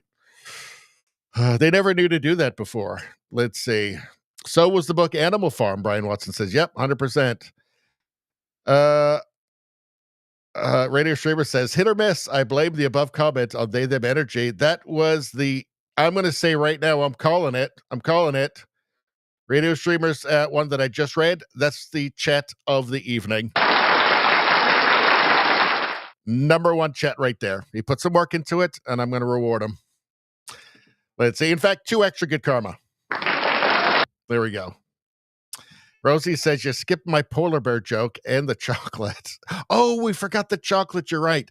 All right, I'm going to look for the polar bear joke. Let's see. What do they call polar bears in East Tennessee? What do they call polar bears in East Tennessee? Polar bears in East Tennessee. Rosie says lost. Lost. Thank you so much, Rosie. Let's see. Lost. Oh, and we got to do the chocolate too. All right. That's part of the contract with the whole day, them energy thing. All right. There we go. Let's find that chocolate. All right. There. All right. Let's check this out. What's this? Well, this is some sort of delicious chocolatey brownie thing or something. That looks pretty good. Oh, look at that cake right there. That's delicious with the cherries on it. Wonderful stuff. Look at how moist that looks. Absolutely phenomenal. Phenomenal. All right. I've fulfilled my obligations. All right, let's move on. JDL says Vulcan women are attractive. Okay. Take your word for it. Izzy says TV prompter told them to. TV teleprompters never lie. They do never lie. That's right. You have to believe everything that comes off a teleprompter. Otherwise, you're right wing. You're far right. Don't forget. All right. Let's move on. What are we doing next? What kind of crazy nonsense are we talking about? What are we, an hour and 37 in? And we got a lot to go still. What's this? So this kind of goes back to this crazy lady here, right? So he's going to explain why men have found their own places to talk freely, where they're not going to be demonized. Here's where the jig was up with the left. They kept winning and it was never good enough. Well, all we want is this. Okay, here it is. Well, now all we want is that. Okay, well, here it is. The more they got what they said they wanted, the more they hated us, the more evil we were, the more racist America was, the more sexist America was. We are living at a time and point in history where our society has never been more feminist. Our society has never had more advantages, specifically legal and social advantages for people if they were minorities. But they're angrier than ever. And you're angrier than ever. And that's the part where it's like, oh, this never ends. Here's where the jig was up with. See, that's the perfect, that is the perfect rebuttal to this woke zombie right here. It will never end. She will never stop. It's always worse and worse and worse. And Canada's crawling with all these scary men's groups. Because they're extremists, don't you know? They're far right and blah, blah, blah. Yeah, the jig is up. We know what the plan is. All right. Let's see. So Bruce McGonigal posted this. Now here, apparently, this is a Chief R. Donald Miracle. So I've noticed this before with some other chiefs, Canadian chiefs, that if you walked into a pub in Manchester and this was the owner, you'd just think, yeah, that makes sense. You wouldn't think, why does this pub in Manchester have a native Canadian owner? That doesn't make any sense. You wouldn't think that for a second. You'd think, oh yeah, British guy owns this pub. That makes perfect sense. I've noticed this before. I noticed this a lot, actually. And I actually find it quite hilarious. I saw one who was like a ginger, right? So I don't know, something isn't making any sense to me here. But Bruce McGonigal says the impacts of fee simple title being replaced with Aboriginal title is starting to look much clearer for current homeowners living in communities facing a land title claim. This is what's going on in British Columbia right now. People are waking up and realizing in Richmond, this has happened already, and there's 95% of the province is vulnerable to this, to losing fee simple title, right? Or having it rendered meaningless by having a Aboriginal title placed over it. And that's at $2.2 trillion the property, by the way. Let's hear what this guy has to say. Thank you very much for seeing me this morning. I'm the elected chief of the Mohawks Bay of Quinte. I'm starting my 33rd year as chief of the Mohawks Bay of Quinte. I was re-elected on December the 6th. Bill C-15 Part 4 gives the First Nations governments another tool to work with to collect tax, to raise revenues, to address unmet needs in the community. And I note that it mirrors only the 5% of federal goods and services tax that's already been collected by the Canada Revenue Agency. And the this taxing power only applies to reserve lands or settlement lands, and the participation is voluntary. Bill C-15, however, must be understood within the broader fiscal and political context of Budget 2025. The budget provides limited new Indigenous spending, largely avoids long-term base funding increases, included restraint measures across multiple departments, including those that serve First Nations. At the same time, the federal government has been under sustained pressure to demonstrate progress on reconciliation, self-determination, and Indigenous economic empowerment. Narrow taxation frameworks are politically and fiscally easier than large-scale reform and treaty-based revenue sharing. The measures allow the federal government to point to a visible change and label it as supporting Indigenous fueled economies and autonomy. However, it does not address the core funding inequities and structural limitations on the Crown First Nations fiscal relationship. Federal officials will likely argue this framework recognizes Indigenous governments are capable of enacting their own laws. Chief R. Donald Miracle. Are you sure he's not like the leader of like his local Elks chapter or something? Or maybe he's just like it's a local, homeowners association or something? I don't know. Again, if you told me this was like a pub owner in Manchester, I would totally believe you. But what does all this mean? And really, is it sane that this guy is going to, a handful of these guys are going to be able to essentially ruin the lives of like millions of people in British Columbia? And of course, this is spreading across the country, by the way, as well. And I'm frankly shocked that Mark Carney hasn't taken a half an hour on CBC to just assure the Canadian people, especially the people of British Columbia, that no, you're not going to lose your home equity because an activist judge gave your home away to, frankly, the most dysfunctional population in the country. The impacts of fee simple title being replaced with Aboriginal title is starting to look much clearer for current homeowners living in communities facing a land title claim. Now, I think part of the problem is, in terms of just public awareness, is that it all just seems too crazy. People can't believe it. Well, believe it, because this is happening and it's going through the courts, and activist judges have made decisions that are going to hurt you. Unlimited taxation authority from First Nations on any product at any rate in any newly recognized Aboriginal title community. Annual payments from non-First Nations governments to First Nations to run their own governments and community services. No federal or provincial authority to monitor how First Nations governments tax people on Aboriginal title land, nor how the money is spent. Veto power over all major projects. Chief R. Donald Miracle admits First Nations can't even properly run their own communities. Can't even properly run their own communities. They're going to be handed the province. This is in the process. Part of it has already been handed over. Yet he wants to take over authority of communities across the newly legally defined Aboriginal title territories.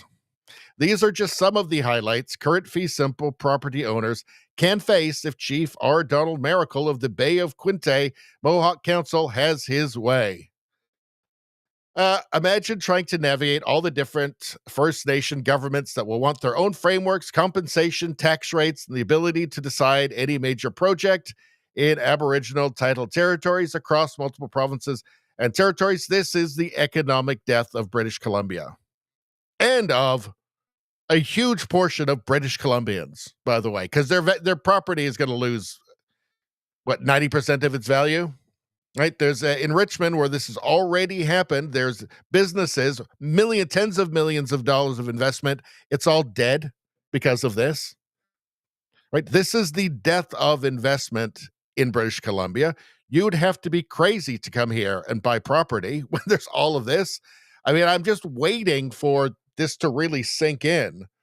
and for property values here to just disappear. I mean, what else could happen? I mean, there's no other outcome. And nobody is being forthright and just saying, no, we're stopping this. We're going to change the Constitution. We're going to do whatever the hell we have to do. That UNDRIP, the UN rights of indigenous people thing, that's all gone. Like, you can't have this. This is the death of civilization. In Canada, I'm not being hyperbolic about this. This is insanity. This is the death of the country. People who are worried about Alberta leaving, Quebec leaving, forget about that. This is it. This is the death of the country right here. And activists, far left radicals, will do this. They're doing it already. They've already done it in Richmond. There's something very similar happened up in Haida Gwaii already, and our local politicians were all really thrilled about it. Like, it's happening now, right? This is insane.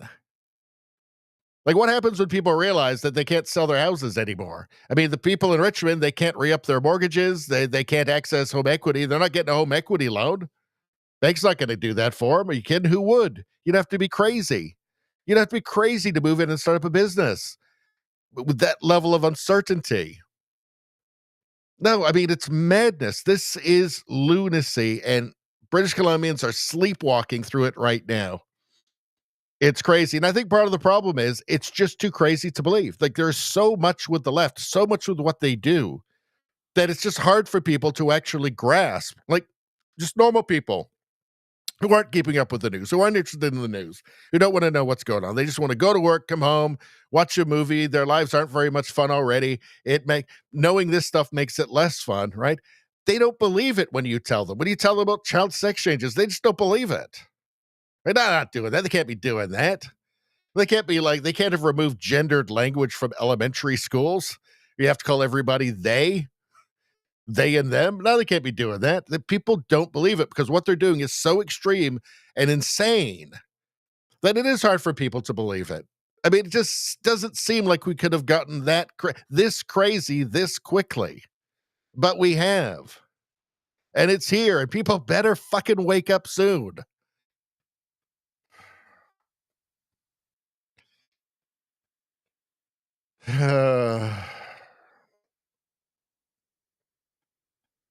Let's see. And by the way, I've said this before. I'm going to keep saying it, right? These land acknowledgements, how about we get some like electricity acknowledgements? How about we get some modern dentistry acknowledgements? How about we get some that flat screen TV on your wall that other Canadians paid for acknowledgement? How about we get some, hey, how about we get some in a house that's warm in the wintertime acknowledgement? Just the electricity thing alone, right? How about, written language acknowledgement?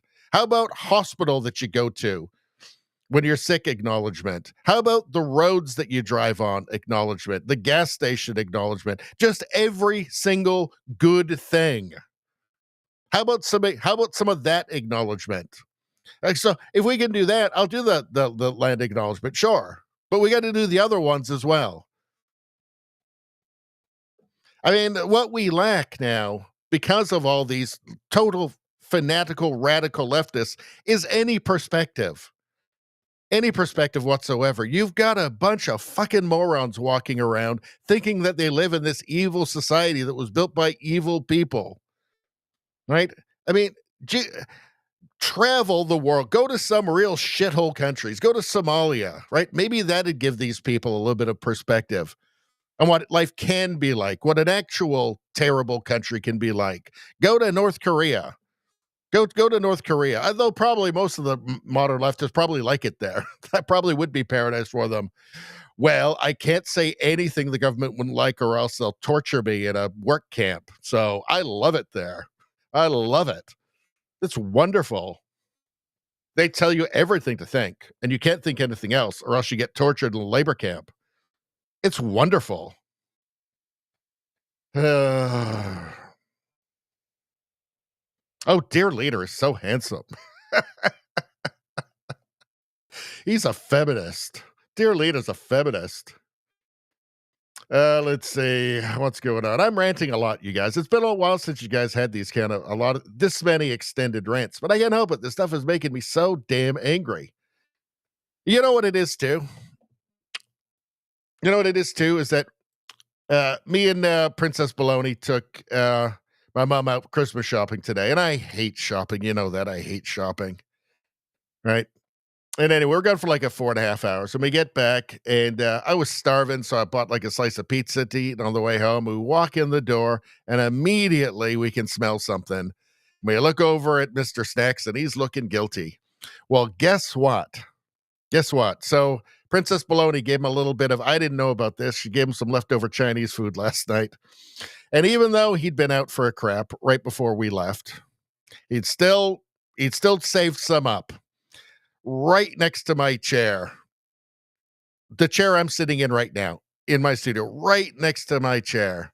And this was not healthy. I'm just going to say this was leftover Chinese food. And it was disgusting and awful. I'm just walking in. I'm like, finally, I'm home. I hate shopping. I hate it. And walk in, the smell hits you right away. And it's right by where I'm going to have to sit for 3 hours, or with the prep for the show, it's like 5 hours, right? If we do a 3-hour stream, and it's not the easy kind you just pick up. This is the you got to spend a while scrubbing afterwards.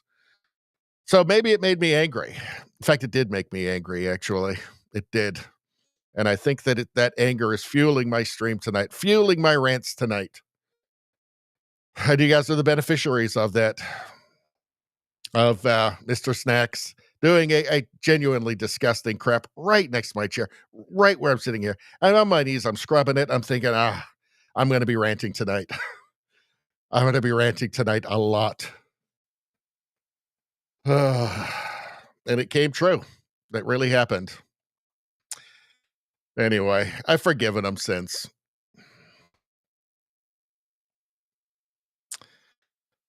Let's see. What are we talking about? Let's go back to let's go to the fence show. Let's see. Radio Streamer says, I'm guessing they will pull the titles back last minute or even after it happens, maybe giving the property to the government and forcing citizens to go through a reclaim process selling. I mean, if this happened, if this is allowed to continue and to fester, I mean, it would be unimaginable that any liberal government, because ultimately they are responsible. They've been in power for 10 years. They've known all of this is going on. You can talk about the provincial governments. Okay. But the federal government's supposed to be keeping an eye on everything. I mean, just the idea, it's so maddening and insane. I mean, they've kept it all secret for virtue reasons. They don't want to seem like they're racist or something. I mean, it is a catastrophe. This is the logical conclusion of the just mindless, infinite empathy and compassion, which really is the opposite. I mean, is the leftist who's stepping over the drug addict in the street who's overdosing on heroin as he's on his way to get his chai tea latte at Starbucks for $12. Is that the most compassionate person, the most empathetic person who just walks by all of the human devastation, the human wreckage downtown, who votes NDP every single time and is a big supporter of harm management and government-supplied drugs, and they just walk past the homeless encampments, the people passed out on the street. Maybe they're dead. Lots of them are dead, it turns out. Are those compassionate people? Is that infinite empathy? Is that infinite compassion? Or is it something else? So, yeah, this is the logical conclusion of all of that fucking empathy we keep hearing about all the time. This is a logical conclusion. Total disaster. Does it make anybody better off? No. Is this going to be good long-term for First Nations? No. Because it will have to be reversed. This cannot happen, or Canada can't be a country, or it's going to be the third world.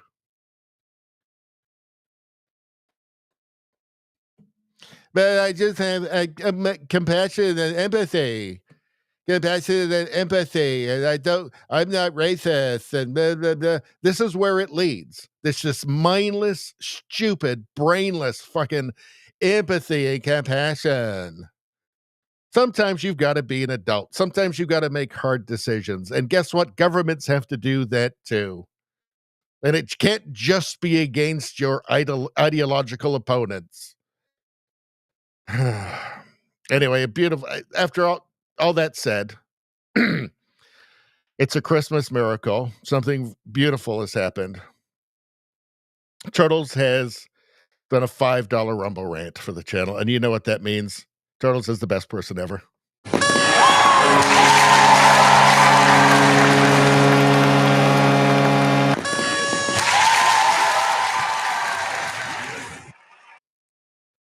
Let me put this up. Hold on a second. 1 second. Here we go. We're going to pop this up.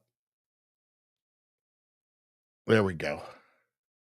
Turtle says Merry Christmas, and a Merry Christmas to you, Turtles. It's a Christmas miracle. A $5 Rumble rant from Turtles, qualifying Turtles now as the best person who's ever lived or ever will live. Best person ever. I'm very serious about that. Everybody that you might admire, everybody you might have seen as a hero from history, I don't care who it is. It could be Einstein or Winston Churchill. I don't know. All human garbage compared to Turtles, and all for less than the price of a brand new Tesla Cybertruck. I mean, come on, people. It's a good deal. Thank you, Turtles. Appealing to my greed is always the right move. Always. Now, where were we? Let's see. Maybe it's just you guys have inspired me to rant tonight. I don't know. You guys are giving me, it was, maybe it was the they, them energy. I don't know. All I know is that Spambot's missing out if he's gone. Missing out big time. Let's see.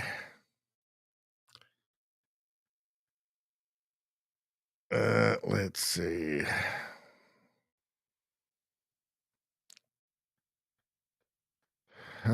Let's see. Thing is, like, buying back, Raider Streamer's asking about buying back, like, okay, just BC, and it's 95% of the province that's vulnerable to this, and it will all go under land claims, all of it, right? That's $2.2 trillion. Okay, the national debt is right now about $1.6 trillion. So it's not, that's not going to happen. Let's see.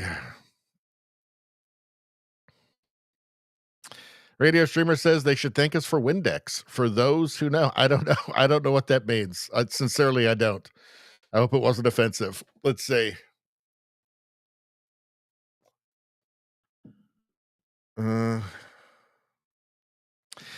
Watson says, I had people don't believe me about pro-Palestine protests blocking straits. I know, me too. I've had that same experience. Somebody I talked to. Well, I don't see it. Well, yeah. CBC doesn't show it to you, right? That's why you need to actually follow independent journalists, people who go out on the street and will film these things. The people who watched those 24/7 live streams of the trucker protests had a completely different understanding and view of the trucker protests than the people who only saw it on CBC. Because the CBC was telling them they were trying to burn down apartment buildings. I mean, just outright lies. Let's see.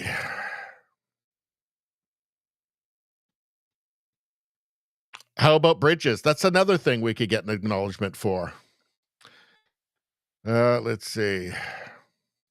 Devada says, I'm loving the rants, loving the rants. Well, everybody subscribe to the channel, like the stream, if you're loving the rants tonight. I know what everybody loves, though, more than anything. What's most precious to all of you is me reading an ad for 54 cents. Let's do it right now. A beautiful ad that we love, I love these ads. Looking for smarter ways to browse and enjoy your favorite content without ads?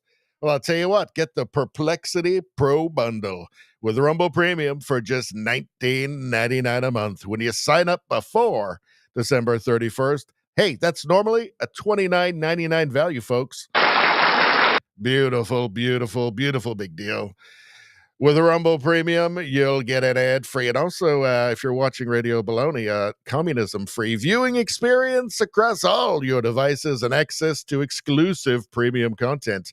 No interruptions, no communism, just the videos and streams that you love anytime, anywhere. Plus, Perplexity Pro boosts your productivity with unlimited research, which is the best kind, may I add. Unlimited uploads, which is also the best kind, may I add. Exclusive member perks, which is also the best kind of member perks that you can get. And access to the latest and most advanced AI models for faster, more communism-free, smarter answers every single day. Come on!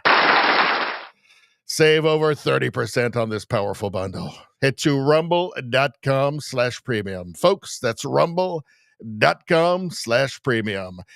Do I say it again? Will I say it again? Will he say it again? You're asking yourself, just to make sure. It's rumble.com/premium before December 31st to sign up and unlock your premium experience. They say that Radio Baloney makes ad reads into artistic expression, into an art form all its own. And they're right when they say that. But it's only because the ads are so beautiful and so poetic that I love reading them so much. I have to. I mean, I owe it to my own conscience to do my best for those ads. They're beautiful ads. People worked hard on writing those ads. I have to give them the respect that they deserve. And that's what inspires me, folks. And that's why I'm here. Now, what are we talking about? We're doing a lot of chat stuff tonight, but it's good because I love it. Let's see. Rosie says Merry Christmas. All right, let's see. Just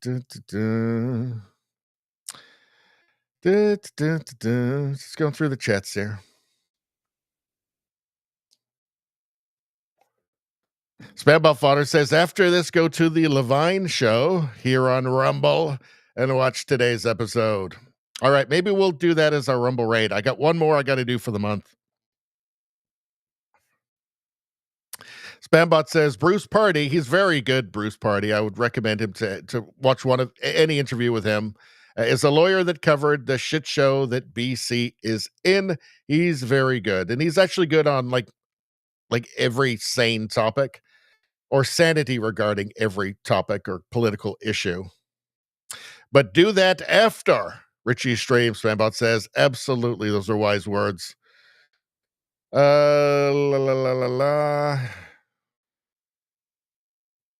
Let's see. Radio Streamer says, I think they will stop it, but after some kind of paperwork to reclaim it after it stopped, then they will sell the ones that don't in time for pennies on the dollar. Just a guess. I don't know. I mean, at this point,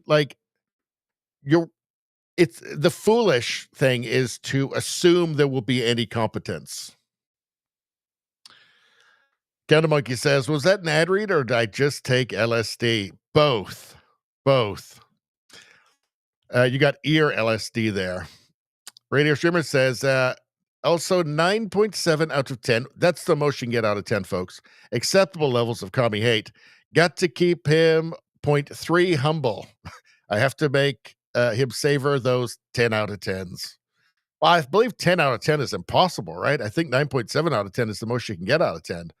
Let's see. It's not a live show, the Levine show. Okay, so we can't do that. All right.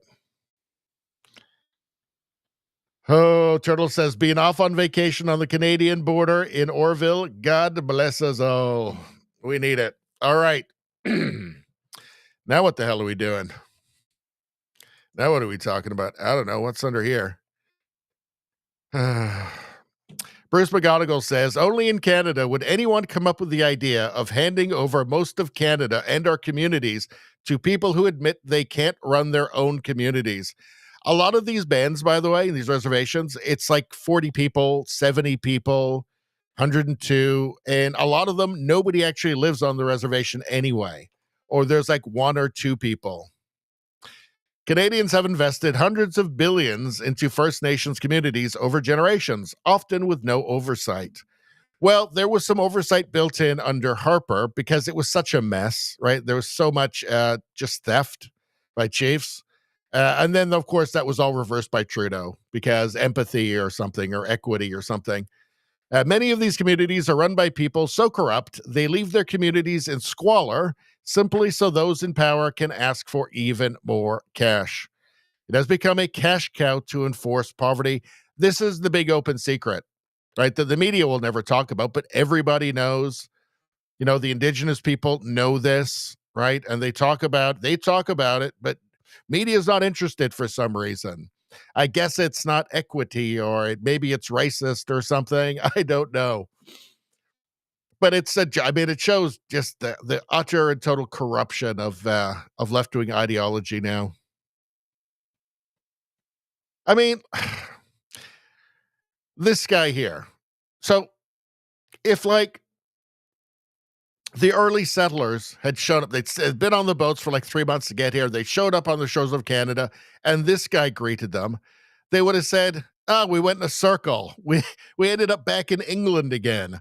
Is it just me? Or does there seem to be something totally absurd, just utterly ridiculous about all of this?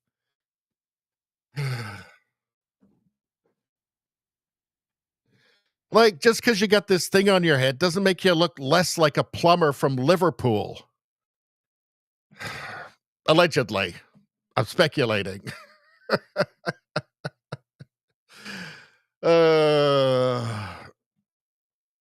No. All right. What else we got going on? Anything on here? Yeah, we did that yesterday. Let's do some memes, shall we? All right. Maybe some more ranch juice first. Look at me. I am Cinnabon now. I am Cinnabon now. So everybody's seen the video, right? The worker at the Cinnabon who did go on a bit of a racist tirade. Look, this was all entirely predictable. When I first started out my channel, I used to talk about this all the time. So look, when you create an outgroup, which is what is being done to white people in the West, okay, the outgroup always becomes its own in-group. So you can't just say things, and you can't just say, well, you're the only people that can be racist. So no matter what anybody else says about you based on your race, that's actually not racist. You're the only one who can do that. Obviously, that's not going to fly. You've created an outgroup. The outgroup becomes its own in-group, and the in-group realizes this isn't fucking fair. So it's as predictable. I was saying this when I first started the channel. I was saying it all the time. This is like, if you keep calling people racist, eventually they're going to say, well, you're going to call me racist whether I am or not. So, okay, I agree with you now. And they're not going to apologize for it, by the way. When you tell them, well, you're not allowed to, though. Only everybody else is allowed to be racist to you. I mean, it's all totally predictable. Look at me. I am Cinnabon now.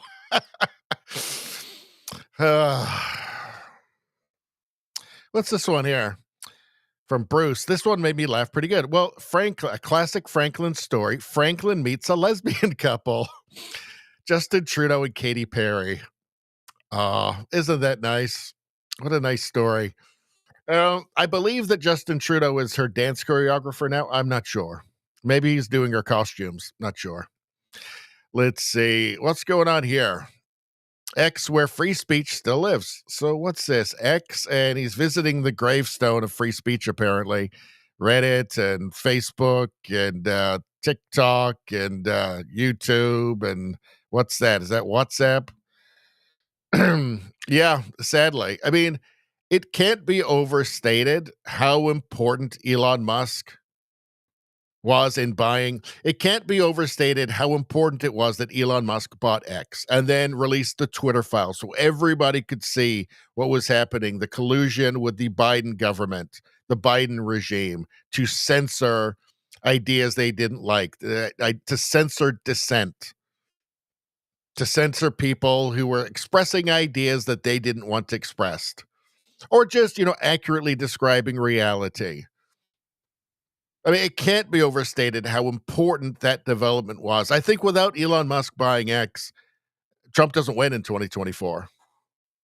I think the United States under Kamala Harris would have been well on its way to just a one-party state where very soon the Constitution would be just set on fire. CNN would probably do a special on it, an hour-long special of Kamala Harris lighting the Constitution on fire, right? And just because those 12 or 14 or 16 or 18 million people that Biden let in, they'd all be, they were on a fast track to be voting, right? And how many was Kamala going to let in? Another 15, 20 million? Well, they get them all naturalized in short order, and you've got a one-party state. And next thing you know, you're basically China. So incredibly important. In fact, it was civilization saving, that act. What's this here? Rothmus, criminal life hack, wear extra fingers so photo video evidence will be inadmissible as it will appear to be AI generated. So wear extra fingers so photo video evidence will be inadmissible as it will appear to be AI generated. There, look at that. That's a brilliant idea. I mean, I'm not going to commit any crimes, so I don't really need to worry about it, but still, kind of genius. And, maybe is this how you beat AI? Like, there's like one way you can beat AI. Unfortunately, it's like if you commit a crime. I don't know. Let's see. What's this? James Woods James Woods posted this. Please let us in so we can be victims of systemic racism and white supremacy.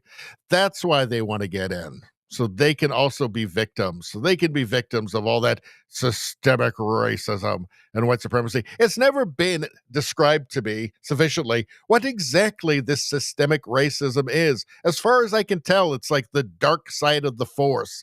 It's just this malign force that permeates the universe. Nobody can see it, but it's definitely there. Seems to me that if you're going to say systemic, you better have some laws you can point out.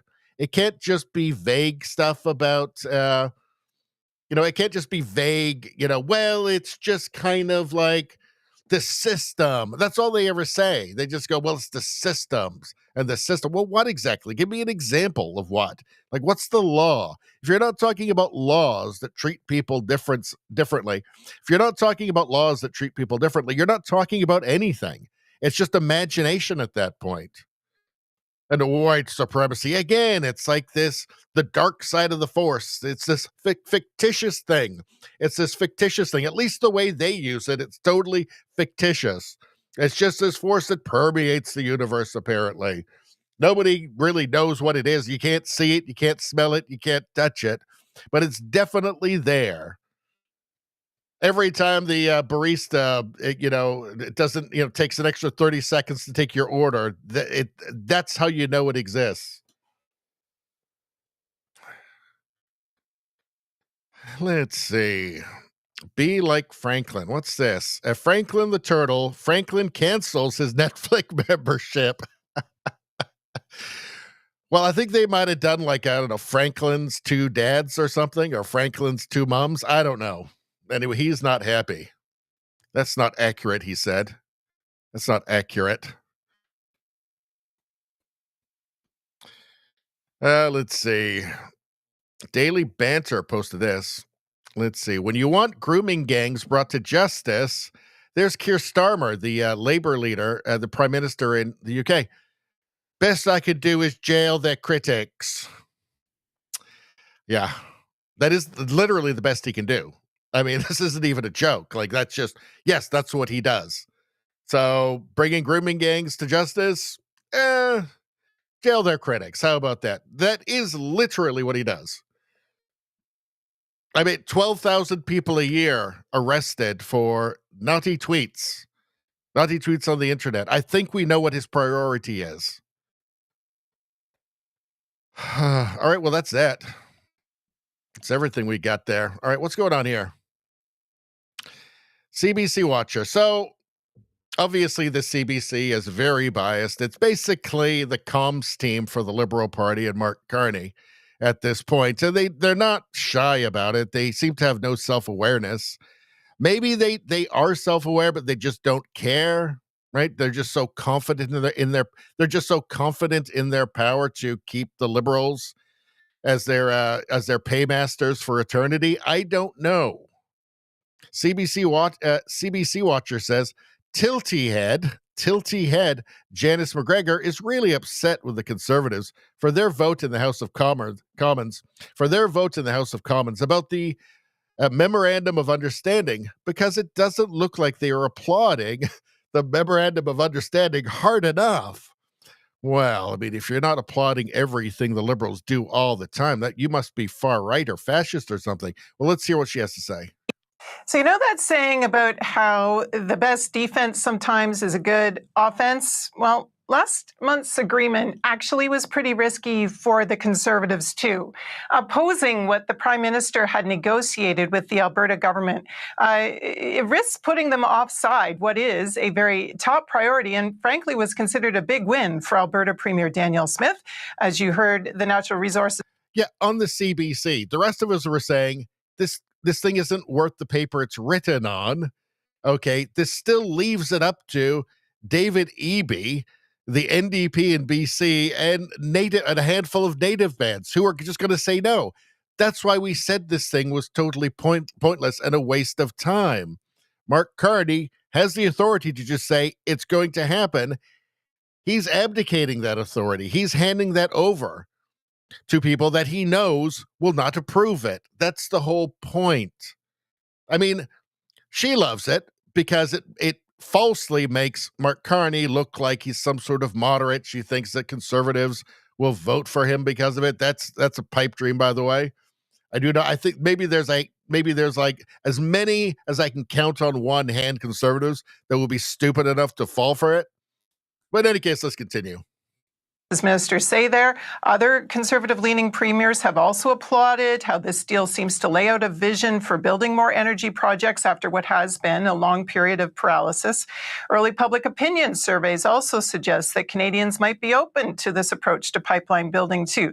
So there could be a political cost if the Conservatives in Ottawa are total. Well, clearly Pierre is being mean again, mean and divisive again. Can you believe a leader of the opposition being divisive? I mean, who ever heard of such a thing? Pierre literally invented that in politics, didn't you know? He's being mean again. He's not applauding the Liberals and Carney. Oh, she's just not having it. I mean, she obviously doesn't approve. Boo birds about something that's relatively popular. So you know that saying about how... it's just, this is the framing. I've talked about it many, many times. The drip, drip, drip of negative framing on everything all the time on the CBC. Also, you see it on CTV and Global as well regarding Pierre Poilievre. And then the positive framing, the drip, drip, drip, constantly day after day on the mainstream media in Canada. And this is how they get you. This is how Carney gets elected. This is how Trudeau had 3 terms. This is how they do it. It's the constant, insidious drip, drip, drip of framing on everything all the time. That's why, you know, you poll Canadians, they think that Pierre Poilievre's mean. Oh, he's mean. He's divisive, right? As if it's the first politician they've ever seen, right? As if Mark Carney is not divisive, right? As if Mark Carney didn't lie and say that Pierre Poilievre's going to ban abortion in Canada. He's not going to do that. Everybody knows that. Every sane person knows that. Yeah, the man who said that Pierre Poilievre will kneel before Trump. Yeah, not divisive, apparently.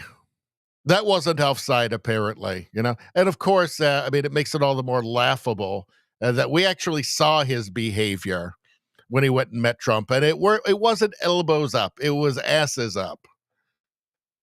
If you want to know why Canadians could be so stupid as to vote for a fourth Liberal term with Canada in the state that it's in, caused by the Liberal Party. This is why. It's this. It's every segment, drip, drip, drip, drip, drip framing. And it matters. And it influences people and it manipulates people. It's drip, drip, drip. If you're watching this every night on the evening news, it's going to get you.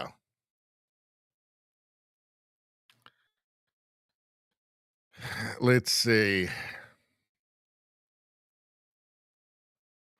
How about this? Let's see. CBC says that Doug Ford's jail, not bail, is bad.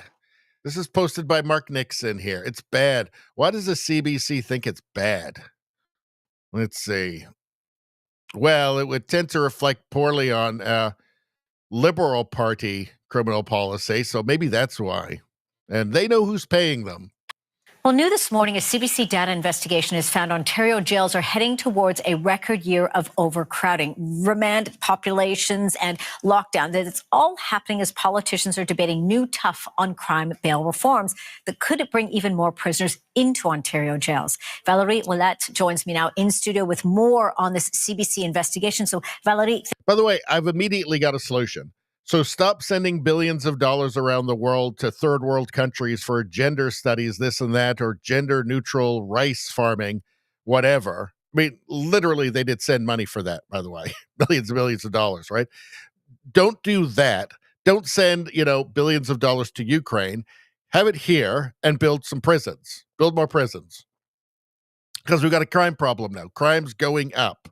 It has been ever since ever since the Liberals got back into power, when Trudeau got back in 2015, it's been going up and up, of course, because of Liberal policies, right? And mass immigration, obviously.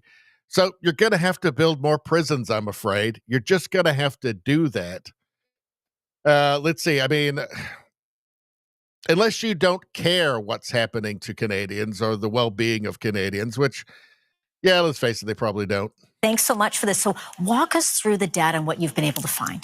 Well, we've been hearing these words, jail, not bail, for months now. So this message that our bail system is too lenient, that it's creating revolving doors for violent criminals, and that the way to fix that would be to keep more people in jail. My colleague Julie Ayrton and I want... By the way, you could show a chart now. If you wanted, you could show a chart, right? Like proving that this is an issue, right? You could show a chart with the increase in crime. I mean, the CBC has lots of resources. It's $1.5 billion to get from the federal government. I'm sure they can afford that, right? A chart. For some reason they don't show it though. I don't know. Weird. Wanted to know if there were hard numbers behind the debate. And so we asked the Ontario provincial government to give us figures on correctional statistics. And so this is what we found. So the first finding is really that jail population has increased exponentially by 30% since 2019. And so that dip that you originally see... 2019. So that was like right before Trudeau brought in millions of people that were unvetted. Huh. That's in the very early days of the pandemic when we released prisoners to prevent the spread of COVID-19. But as you can see... Oh, and by the way, you can watch my videos where I show you like what's happening, questions that are being asked of ministers in committee. And that's still happening. People are still flooding in and they're still unvetted, by the way. Subscribe to the channel, watch the videos, and you'll see the evidence. It almost immediately increased. And we're now at a point where there's 3,000 more prisoners than before for the same number of beds in jail. And you can also see that has led to overcrowding. So we are now in a position where the vast majority of jails are overcrowded all the time. It is no longer an instance that is occasional. It has become the norm. As you can see, there's 3 jails that are the most overcrowded as of this summer. And the first one is the Vanier Center for Women, because that's another trend that we've seen is that women population have increased significantly more over the past few years. And then the last thing that we found is that remand rates in Ontario jails are higher than ever. In fact, these overcrowded jails that I was just mentioning, they're full of people already who have been denied bail and are waiting for their trial. So we were surprised to find that, again, trends related to women are coming up. So women are detained on remand more often than men. And experts say that statistically, that's interesting because women are less likely to commit violent crimes than men. Here's what one expert has to say about our numbers. So when Premier Ford talks about jail, not bail, when he talks about building new prisons, he often invokes, a certain image of who the prisoner is, who the lawbreaker is. And I don't think anyone listening to him or watching him on TV thinks that what we're going to be doing and what we are doing is locking up more women. Yeah, it's interesting that he says that here when you're sort of looking at that data, finding that there's more women, a lot of Indigenous women as well are within those numbers. The government is saying that they will then... Oh, well, I guess it's just misogyny. That was the problem all along. I mean, can you even believe it?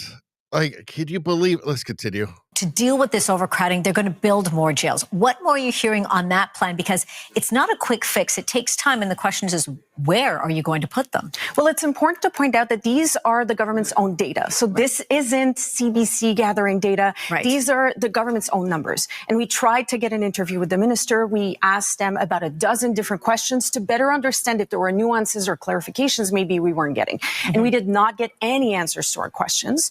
But a few weeks ago, the Ontario government did give a press conference about the bail reforms. And here's what they told reporter.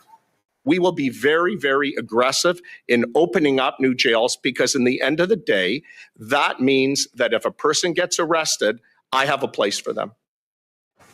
And so that's what's interesting as well, is the government is saying, no, we're going to create places because we have all these expansion projects that are ongoing. The issue is that a lot of these projects, as we found, they won't be completed for years to come. And as of right now, we are still overcrowded. There's also another problem, which is understaffing in jails. We've also found that we're on track to be on a record year for lockdowns in jails. And that is mostly due to understaffing, meaning there aren't enough COs or correctional officers or jail staff in the jail. And so prisoners have to be confined to their cells repeatedly. And so OPSU, the union that represents jail staff, is telling us that problem isn't going anywhere. And as you might point out, the overcrowding, the conditions are horrible, as I know. And part of the investigation, the online article that you've written there talks a lot about that. So this is a very layered issue, a very layered problem that you point out is going to take quite some time to solve. Yeah, and it's also leading to judges increasingly calling for accused to be released early, for sentences to be cut short, or even for entire trials to be stayed due to these conditions that are described as human rights violations. Massive domino effect. So the real problem is that it's human rights violations in Canada. That's the real problem. I guess misogyny and human rights violations. That's the real problem in Canada. I don't know. I mean, maybe we shouldn't have let in all those millions of people unvetted. Maybe that was a mistake. By the way, 25% of prison populations are clinically diagnosed as psychopaths. So people without a conscience, people who will just commit crimes if they think they can get away with it. And often they're not that bright, so they think they can get away with it. They don't. And they just keep going back to prison, right? This is all we get. The problem is that the prisons are human rights violations. It's not crime. It's not letting in the millions of people unvetted. It's not terrible crime policies, criminal justice policies. It's not really that. It's just that, it's misogyny and the jails are too full and that creates inhumane conditions. Well, this is why nothing will ever get better in a country with a radical left government and radical left institutions, including media institutions. This is why nothing will ever get better. Because it's just fantasy world stuff.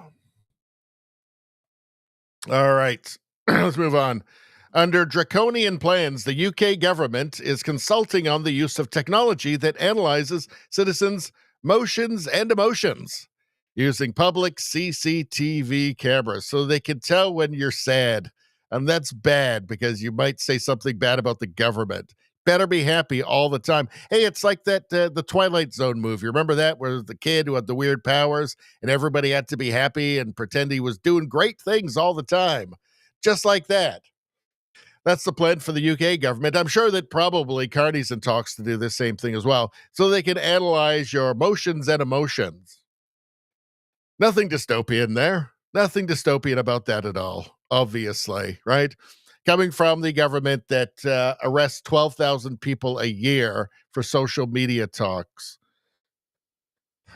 usually around the insane immigration policies. Why do they want this kind of surveillance? Why do they want to get rid of jury trials in the UK?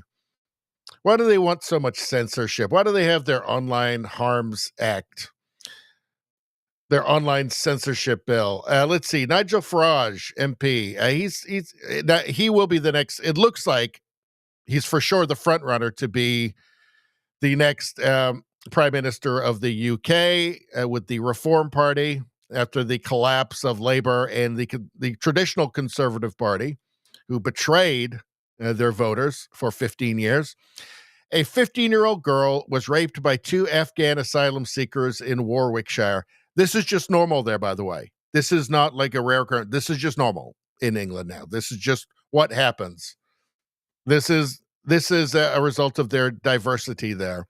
The lawyer blamed the attack on cultural differences and said his client was not used to a society where women are free and deemed equal to men. This defense is exactly the reason they shouldn't be here in the first place, as I have said for years. Let's take a listen. And I'm sorry, but if you as a country allow young men who come from countries in which women aren't even classed as second-class citizens, and you put them up in 4-star hotels, allow them to work illegally, their attitude towards women is completely different to ours. So the social effects of this are appalling as well. And I'm sorry, but if you as a country allow young men. At some point, like the people don't want the British people don't want those people in their country, right? There's a lot more people who don't want them in their country than do. It's civilizational suicide. It's lunacy. It's suicidal empathy, whatever you want to call it. It's total madness. And that's why, the Reform Party, Nigel Farage, it looks like they're going to form government with the next election, unless something catastrophic happens. And hopefully he won't betray them. All right. What's this one here? We're already 2 hours and 33 minutes in. Might have to save this one for Friday. I think we will, because it's going to take a while. We're going to have to get through this. Let's see. Rosie O'Donnell's therapist told her to detach from Trump for 2 days. She lasted only 2 hours. Oh, dear. I guess that really is the face of Trump derangement syndrome, isn't it? It's not a pretty thing. It's very disturbing. Very disturbing. In fact, I would say it's the stuff of nightmares. Even other lesbians have nightmares about her, I bet. Go to the article. From the New York Post. Rosie O'Donnell's therapist told her to detach from Trump for 2 days. She lasted only 2 hours. Rosie O'Donnell, the former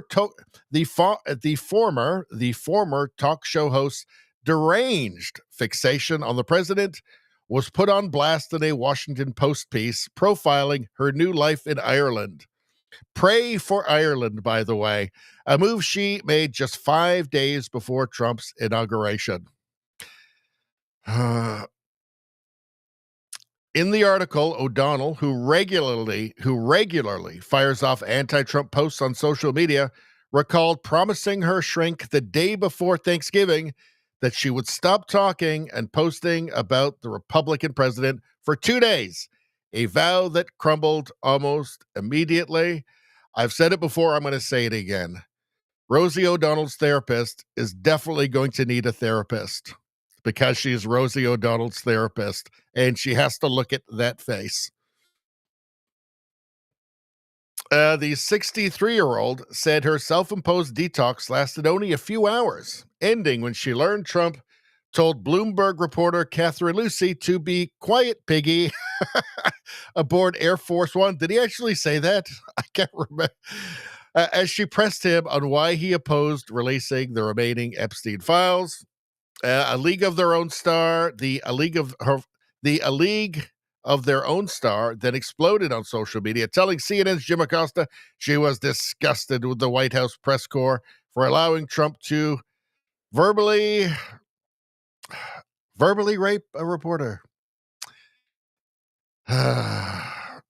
Not crazy at all. Not crazy at all. O'Donnell told the outlet that her worn-out friend, Jennifer Kopetic, pleaded with her during a recent session.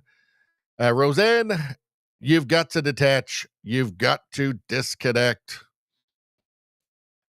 Not possible. Well, she's a woke zombie, right? She's got the brain infection, the brain pathogen, and she's been turned into a woke zombie, a woke mind virus zombie. Days later, she told her 1.2 million Instagram followers she'd try again to ignore Trump, but that second attempt fell apart just as fast. It is crazy, right? It is crazy. Like, I have this channel. I talk about politics all the time. I talked about Trudeau a lot when he was still in office. Now he's gone. I don't really talk about him very much, occasionally, just for a joke, right? Like, in January, I'm going on a road trip. I'll be gone I'll be out of the studio for a couple of weeks. And I'm not going to be talking about Carney at all. I'm not going to be talking about the Liberal Party at all. I'll be doing other things, right?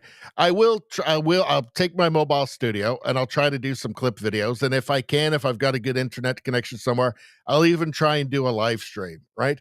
But I'm not going to be like driving around, right? Driving for hours, just fixated on car. I'll be listening to music, right? We're listening to music. I'll be doing fun things. Gonna go like indoor rock climbing and stuff. And like, I'm not going to be upset. Like, it must be such a sad existence to be like Rosie O'Donnell, where you just can't shut it off. And it's not even based on reason, right? It's just fashion. It's just fashion. Trump has been identified as conservative Satan, right? And that's all that matters. Let's take a look. What's she saying here? She's on a podcast here, I guess, with some crazy dingbat. What's going on? When people say, I changed my mind, we have to say, welcome back to reality. Let's all be Americans together, right? Because what's happening. But didn't you move to Ireland, though? Oh, God damn it. Let's go again. I changed my mind. We have to say, welcome back to reality. Let's all be Americans together. Again, though, she moved to Ireland. So does she still get to say that? Right? Because what's happening is not only happening to Democrats, it's happening to everyone. And when the Medicaid cuts go in, old people are going to start to die. What he's done yet hasn't even hit us yet. Right. And if he's not stopped now, we have lost our country. And I don't know, Nicole, how it is that some people cannot see it. My therapist said, I don't know how some people can see what she's seeing, right? You listen to these people. For one thing, you think nobody ever died before, right? And everything was perfect before, right?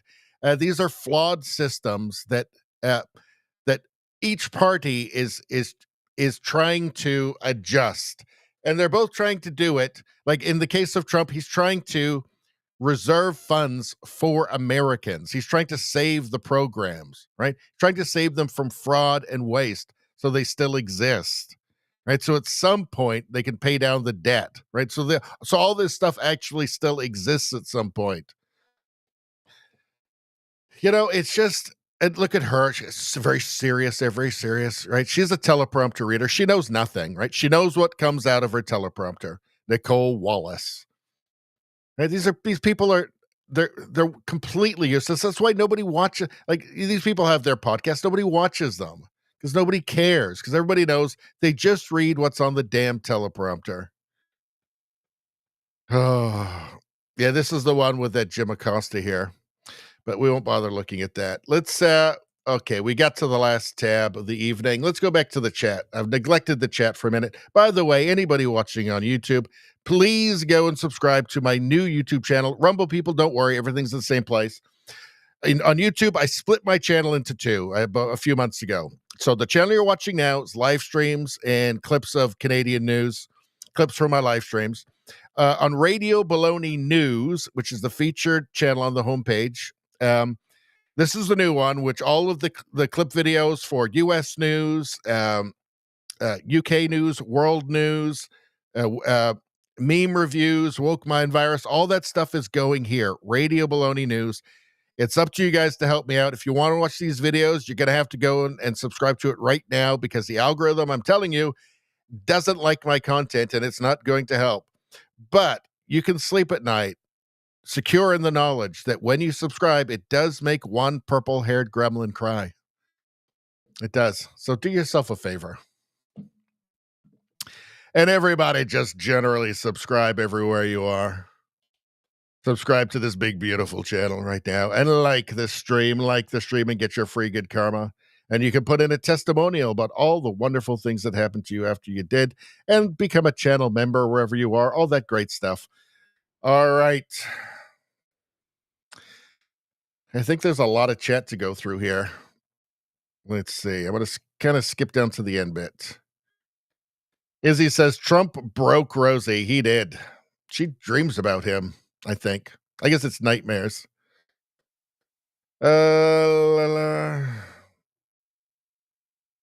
Let's see.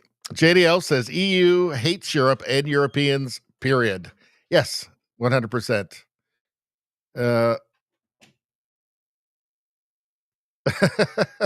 Rosie says, Richie, give us your number. We will take turns calling you to sing to you so you do not get bored on your trip.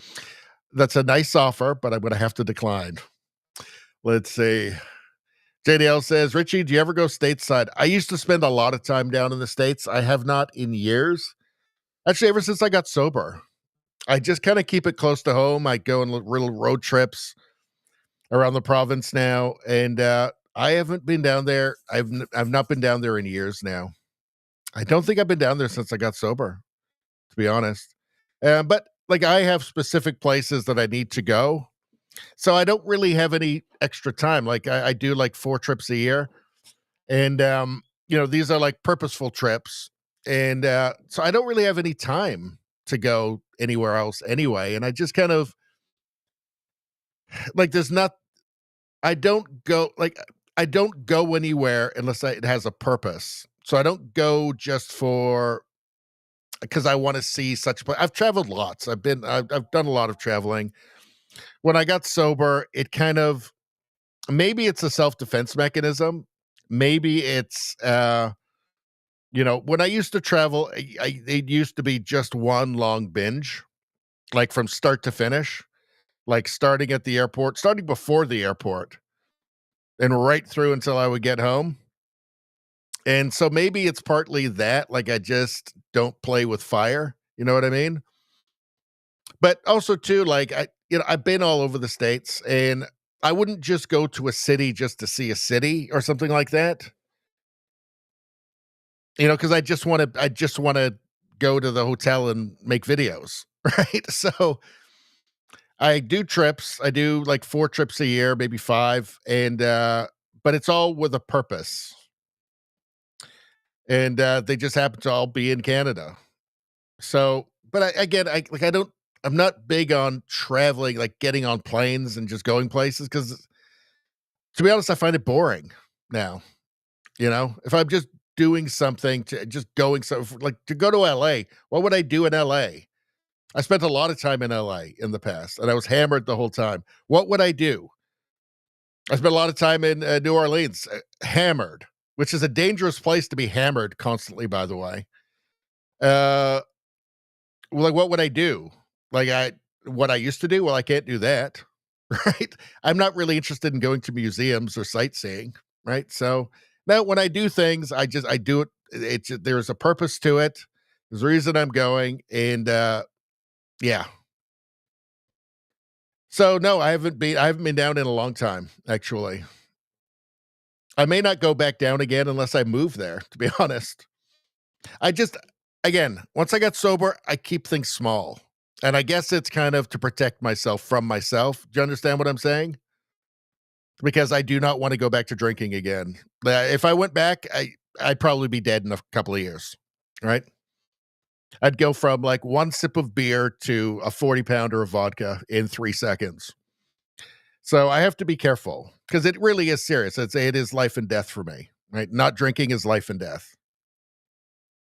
I had people, a good friend of mine saying, expect to be dead in a few years before I quit, right? And then was amazed that I've actually managed to be sober for over 7 years. So it's one of those things. And I've said before as well that this channel keeps me sober. I think it's the one thing that's kept me sober, to be honest, because I can't drink because I would fuck it up. I would immediately come on and ruin everything. Believe me, if I were to drink again, if I were to get hammered, I would come on here and I'd do like a Nick Rekieta times 1,000. Like I would completely destroy everything immediately. So I can't. So I fear loss of control more than I crave the alcohol, which I do sometimes. Right? Of course I do. Sometimes I think, just nice to have a glass of wine with Princess Baloney, but I fear it more than I want it. And this show has kept me sober for these years because I know I would blow up everything immediately. Would fucking ruin it. And it would be like a different person, by the way, a different host, right? I was going to say a crazy, like an escaped lunatic just took over my body and took over the show. I was going to say a crazy person, but I'll just say a more crazy person who's not actually me. So anyway, that was a bit of a roundabout the way of saying I don't make it down there anymore. Although I've spent a lot of time down there. Let's see. Nevada says her nose is redder than W.C. Fields. You're talking about Rosie? You're talking about Rosie O'Donnell? Where is she? Where is Rosie? Where is she again? Is she here? Hold on. Redder than W.C. You know what? She does look like she's got the drinker nose, doesn't she? I think she does. She's definitely uglier than W.C. Fields. Nevada says, never happy Nicole. Nicole Wallace. Yep.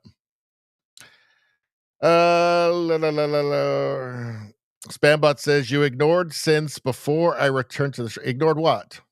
A minute? What are you talking about? I have no idea what you're talking about. Let's see. I didn't know you were still on the stream, Spambot. Let's see. Spambot says, I am on my 4th beer for my change window. Well, just because I don't drink, it doesn't mean that nobody else can. Let's see. Nevada says, I think she's hitting more than wine now. Let's see. Spambot says, not wasted. I mean, look, back when I was a drinker, I could drink 4 beers was like a cup of tea for me. Let's see. Rosie says, they say, change your playmates, change your playgrounds. Any routine that led to a bad habit is a good routine to avoid. Good for you staying on track. Well, thank you very much. Canuck 6-stringer, 8 years. Congratulations, sir. I'll be 8 years in May. Nevada says, once you have just one, you want another and another and another, and then an ocean. Izzy says, wait, I thought you were a crazy person. Why do you think I'm following? I said crazier person. Let's see.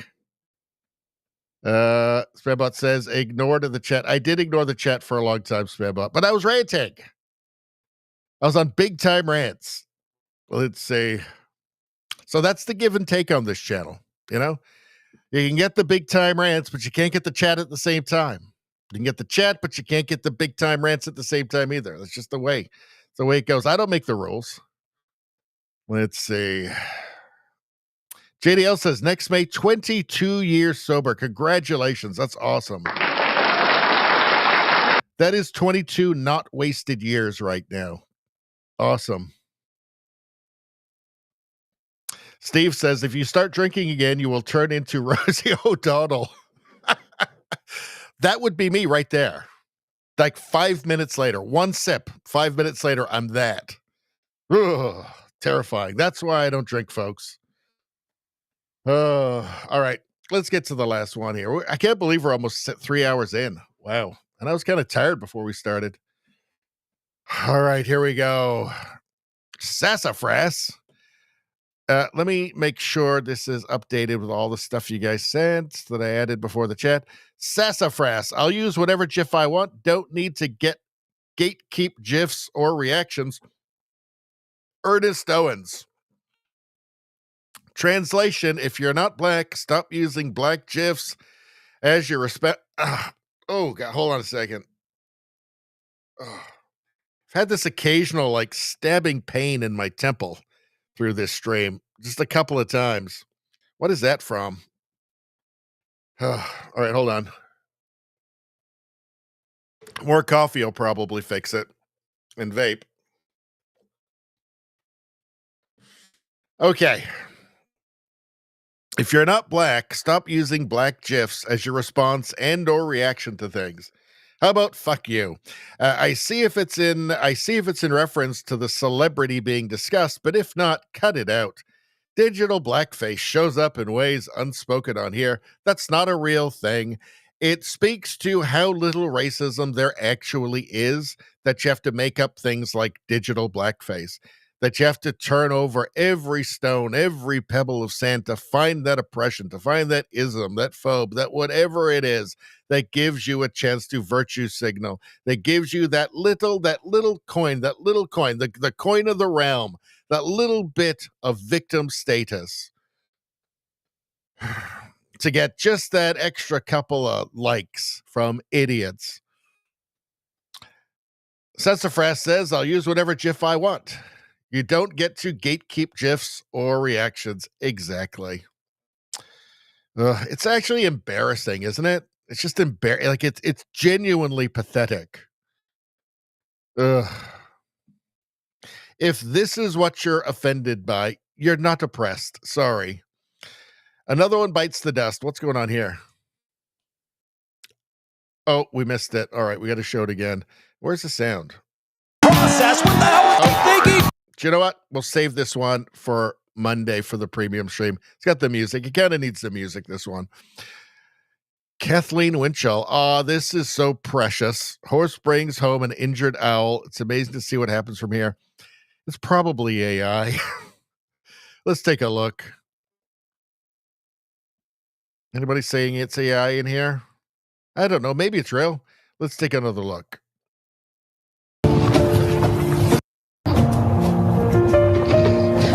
Okay, everybody look and see how many fingers the owl has.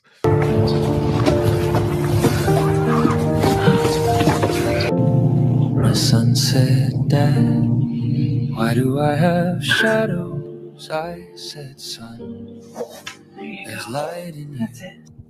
And where there's light, there is shadow too. You must learn to play with your shadows. And if you do, then the world will play with you. You two okay? And the child said, Dad, I am so scared. And I said, son, you're not alone. And he said, I wanna go home. And I said, you are home. And he said, There's definitely parts of that look very AI. I wonder if it's like real mixed with AI. I don't know. Let's see. It's got 1, 2, 3. Let's take a. Well, let's see. It's only got 2 in this one on each foot. You can see.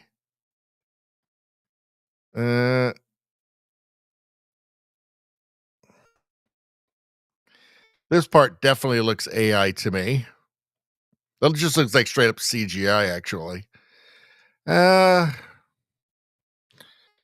I feel like it's intercut with some real footage, but to make it more, clickable. So I don't know. I'm just gonna choose to believe it's real because it's nice and it's a real nice palate cleanser. What are you guys saying? Spambot says my cousin, a veterinarian, knows the uploader of the video, so he's saying it's not AI. So okay, well, we'll take his word for it. Rosie says, so my comment on that GIF one, the rules could be endless. What if there are multiple races? Do animal GIFs have to stay used only by animals? Well, that's a good point. Can the Seinfeld cast use the GIFs from Friends? No, that would be phobic somehow. Let's see. Babot says, that creates stabbing pain in my head too. I'm glad it wasn't just me. That's from playing the they them shit. Oh, you're talking about the stabbing pain in my head? Yeah, I guess you did warn me. Let's see. Yes, Babot says the Horse Owls is not AI. He says he knows the guy who uploaded it. Izzy says, not likely. I don't trust animal videos anymore. Rosie says, I swear that horse had an extra finger ring. Let's see. Triddlestar says, anyone who believes that video is real shouldn't be allowed to vote. Well, Babot's saying that his cousin, a veterinarian, knows the uploader of the video. Babot says, pro tip, if you're Canadian, you can get ivermectin from a friendly ivermectin. What? Are you saying veterinarian? Friendly veterinarian. There we go. Yeah, corrected there. It was a typo. Babot says, parts of the video are post-processed. Okay, well, that would explain some of them looking different. But, okay, well, if you say so. I mean, it's not a hill that I care to die on, so I'll just take your word for it. Let's see. Rosie says the stabbing pain is from lack of chocolate. Well, I'll get on that right after the stream, which is going to be over pretty soon.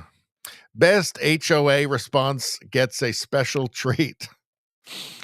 All right, let's take a look. This is actually pretty good. I'm delivering your order from Brand's Pizza Palace. I just got caught by a roadblock or something. There's just a bunch of cars on the road. Fuck, they're shooting. Let me get down underneath my seat and get my gun. You pulled up on the wrong got an automatic down here somewhere. Let me through you, son. He's got a grenade! Hey, cease fire! Cease fire! I got a delivery that's going to be free if I'm not there in 13 minutes! And if you don't move, I'm going to take you out. Fine! Tell me you're winning! I got him! Okay, I'm almost there. I'll see you in a few minutes. Pizza's still fresh. Hey, this is Jonathan. I'm delivering your order. So this is, it's not that Christmassy. It's not that Christmassy. I should have saved this though for the Christmas video. So you guys send me in the DM, send me Christmas stuff. Cause I've got a Christmas bookmark that I'm adding stuff to. Cause we need to do a Christmas show, right? So send me Christmas stuff, by the way, on X. You can DM me Christmas links and I'll put them all away and we'll use them for our Christmas special. Anyway, that's a good one. I like that one. Let's see. Cat's reaction to popcorn machine. Well, I bet it's going to be adorable. Let's take a look. No sound on this one. Just the way I like it. Oh, a little bit of sound.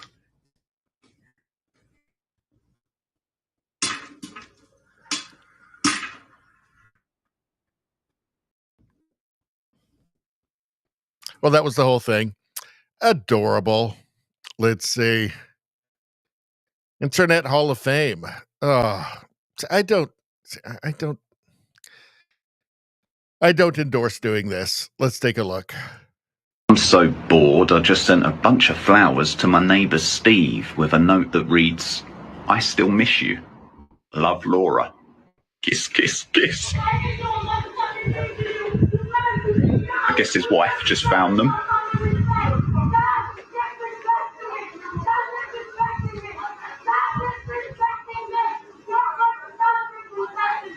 sorry, Steve. I was bored. I'm so bored. So that's just mean, but I'm pretty sure that was staged. I'm pretty sure no marriages were harmed in that video, but still, that's vicious. Let's see. What happened here? Desiree posted this. She walked into the diner for her Bumble date. $42 later, she's alone. He ghosted. She tells the manager that I'm not paying for this. Then he calls the police. Well, what happened here? Let's take a look. I feel like there might be a bit of a scam going on here. You can take me into jail. I really don't give a at this point. I got called because somebody wasn't paying their bill. That's Is that me. you? Why haven't we paid our bill? Because the guy was supposed to show up and he didn't. This guy that I was on a date with. So you came here, you ate food, the guy didn't come, and you don't want to pay for the food. Correct. Okay, you don't see the issue with that? I mean, I don't really care. I'm not arguing at this point. So you can take me to jail. I don't really give If you don't pay, it's called theft. I'm done with Beaver Creek. You can take me to Greene County Jail. From my understanding, you did this over at Black Rock, too. That's fine. Why do we keep having this issue? Because I don't have a job because people keep on putting theft on my rec. So why do we keep doing it then? Because I can't eat. What do you mean you can't eat? Because I don't have a job. So why is that hard to explain other than... Doesn't seem like she has a problem getting food to me. Seems like she's got no problem finding calories. But anyway, let's continue. Selling my ass. I can't eat, so I'm going to keep going to restaurants. So what do you do? You guys fuck all the girls in the jails anyways. Okay. You do. All right. Exactly. And the judges. Okay. Is this feminism's fault? Is this feminism's fault? The ideology of zero self-accountability and blame everything on men. I do think this one was real.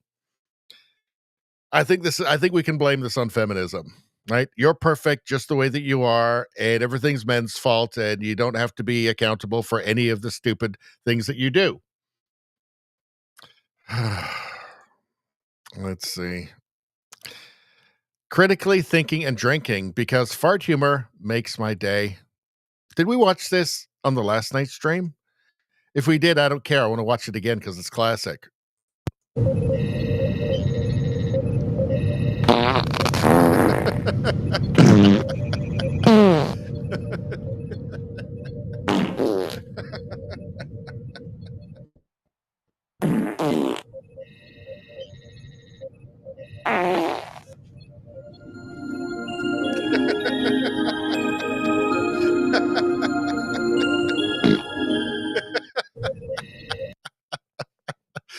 Pure genius. Pure genius. 1000%. Let's see. All right, what are you guys talking about?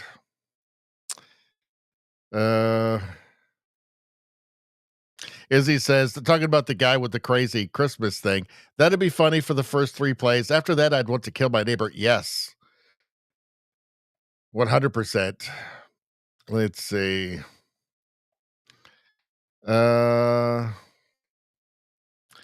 Rosie asks, are you streaming on Christmas Eve? I don't know, actually. Let me check the calendar. Let's find out. Let's see. So Christmas Eve is the 24th. That's a Wednesday. No, we'll probably do the 23rd. Actually, we'll do the 23rd. So the day before Christmas Eve. And then we will be back on Boxing Day. So the Friday is Boxing Day. It's 26th. So yeah. So we'll be doing the day before. So the Tuesday is the 23rd. And then we'll be back on the 26th. And I'm going to try and fit as many as I can streams in because right at the end of the month, because I might even do one on New Year's Eve, actually, because if I do one late on New Year's Eve, it'll end up going over into the 1st, and then that'll count for next month, that amount of streaming for the Rumble Creator Program. So it'll make it a little bit easier for me to get back, because when I get back, I'm going to have to just stream nonstop to fulfill my quota for the Creator Program. But not Christmas Eve, but Boxing Day. I'll do one. Let's see. Bambot says, Richie, he has your mean streak. Nevada says she found the donuts. Talk about the woman who, Izzy says she needs to go to jail. Yes. JDL says 23rd is surgery day. Well, we'll all be saying a prayer for you, JDL. Let's see. Nevada says, good luck, JDL, from all of us at Radio Baloney here. Rosie says, that is the same woman that yells at a man or gives a look of disgust when he opens the door for her. Probably, yeah.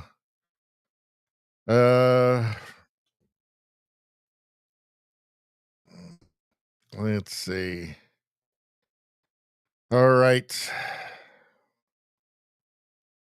JDL says, happy Boxing Day, everybody.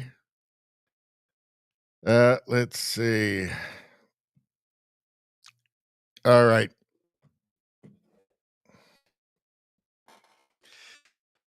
All right. I'm tired, you guys. I'm worn out. I think we're done. I want to thank everybody in the chat. Everybody in the chat. You guys are what makes it fun. I mean, if you guys weren't here, I wouldn't do this because it would be really depressing. So it's not, though, because you guys are here. So I want to thank you guys for showing up. You guys are the thing that makes this actually fun for me. So I appreciate it. We will be back on, what is it today? Tuesday. We'll be back on Friday. And I have to miss the Jake Paul, Anthony Joshua fight. I was really looking forward to watching that and watching Jake Paul get knocked out by Anthony Joshua. Crazy. He's fighting. I'm not going to go into the whole explanation. I'm tired, but he's fighting like a former heavyweight champ, 6'6". I think he's going to be 245 pounds. I mean, this guy is like, he's going to kill Jake Paul. It could end up being really bad, actually, like really bad for boxing. I don't know how they got this fight sanctioned. It's crazy, but I'm going to miss that. I'll have to watch the replays later because I'm going to be here for you guys. I can't miss the Friday stream. I think it's this Friday, or is it? No, sorry, it's next Friday, but I'm going to have to miss it, and that's okay. It's worth it. But I will be back Friday this week, 7:30 Pacific time, 10:30 Eastern time for another show. Everybody have a great week. And we'll see you Friday. Good night, everyone.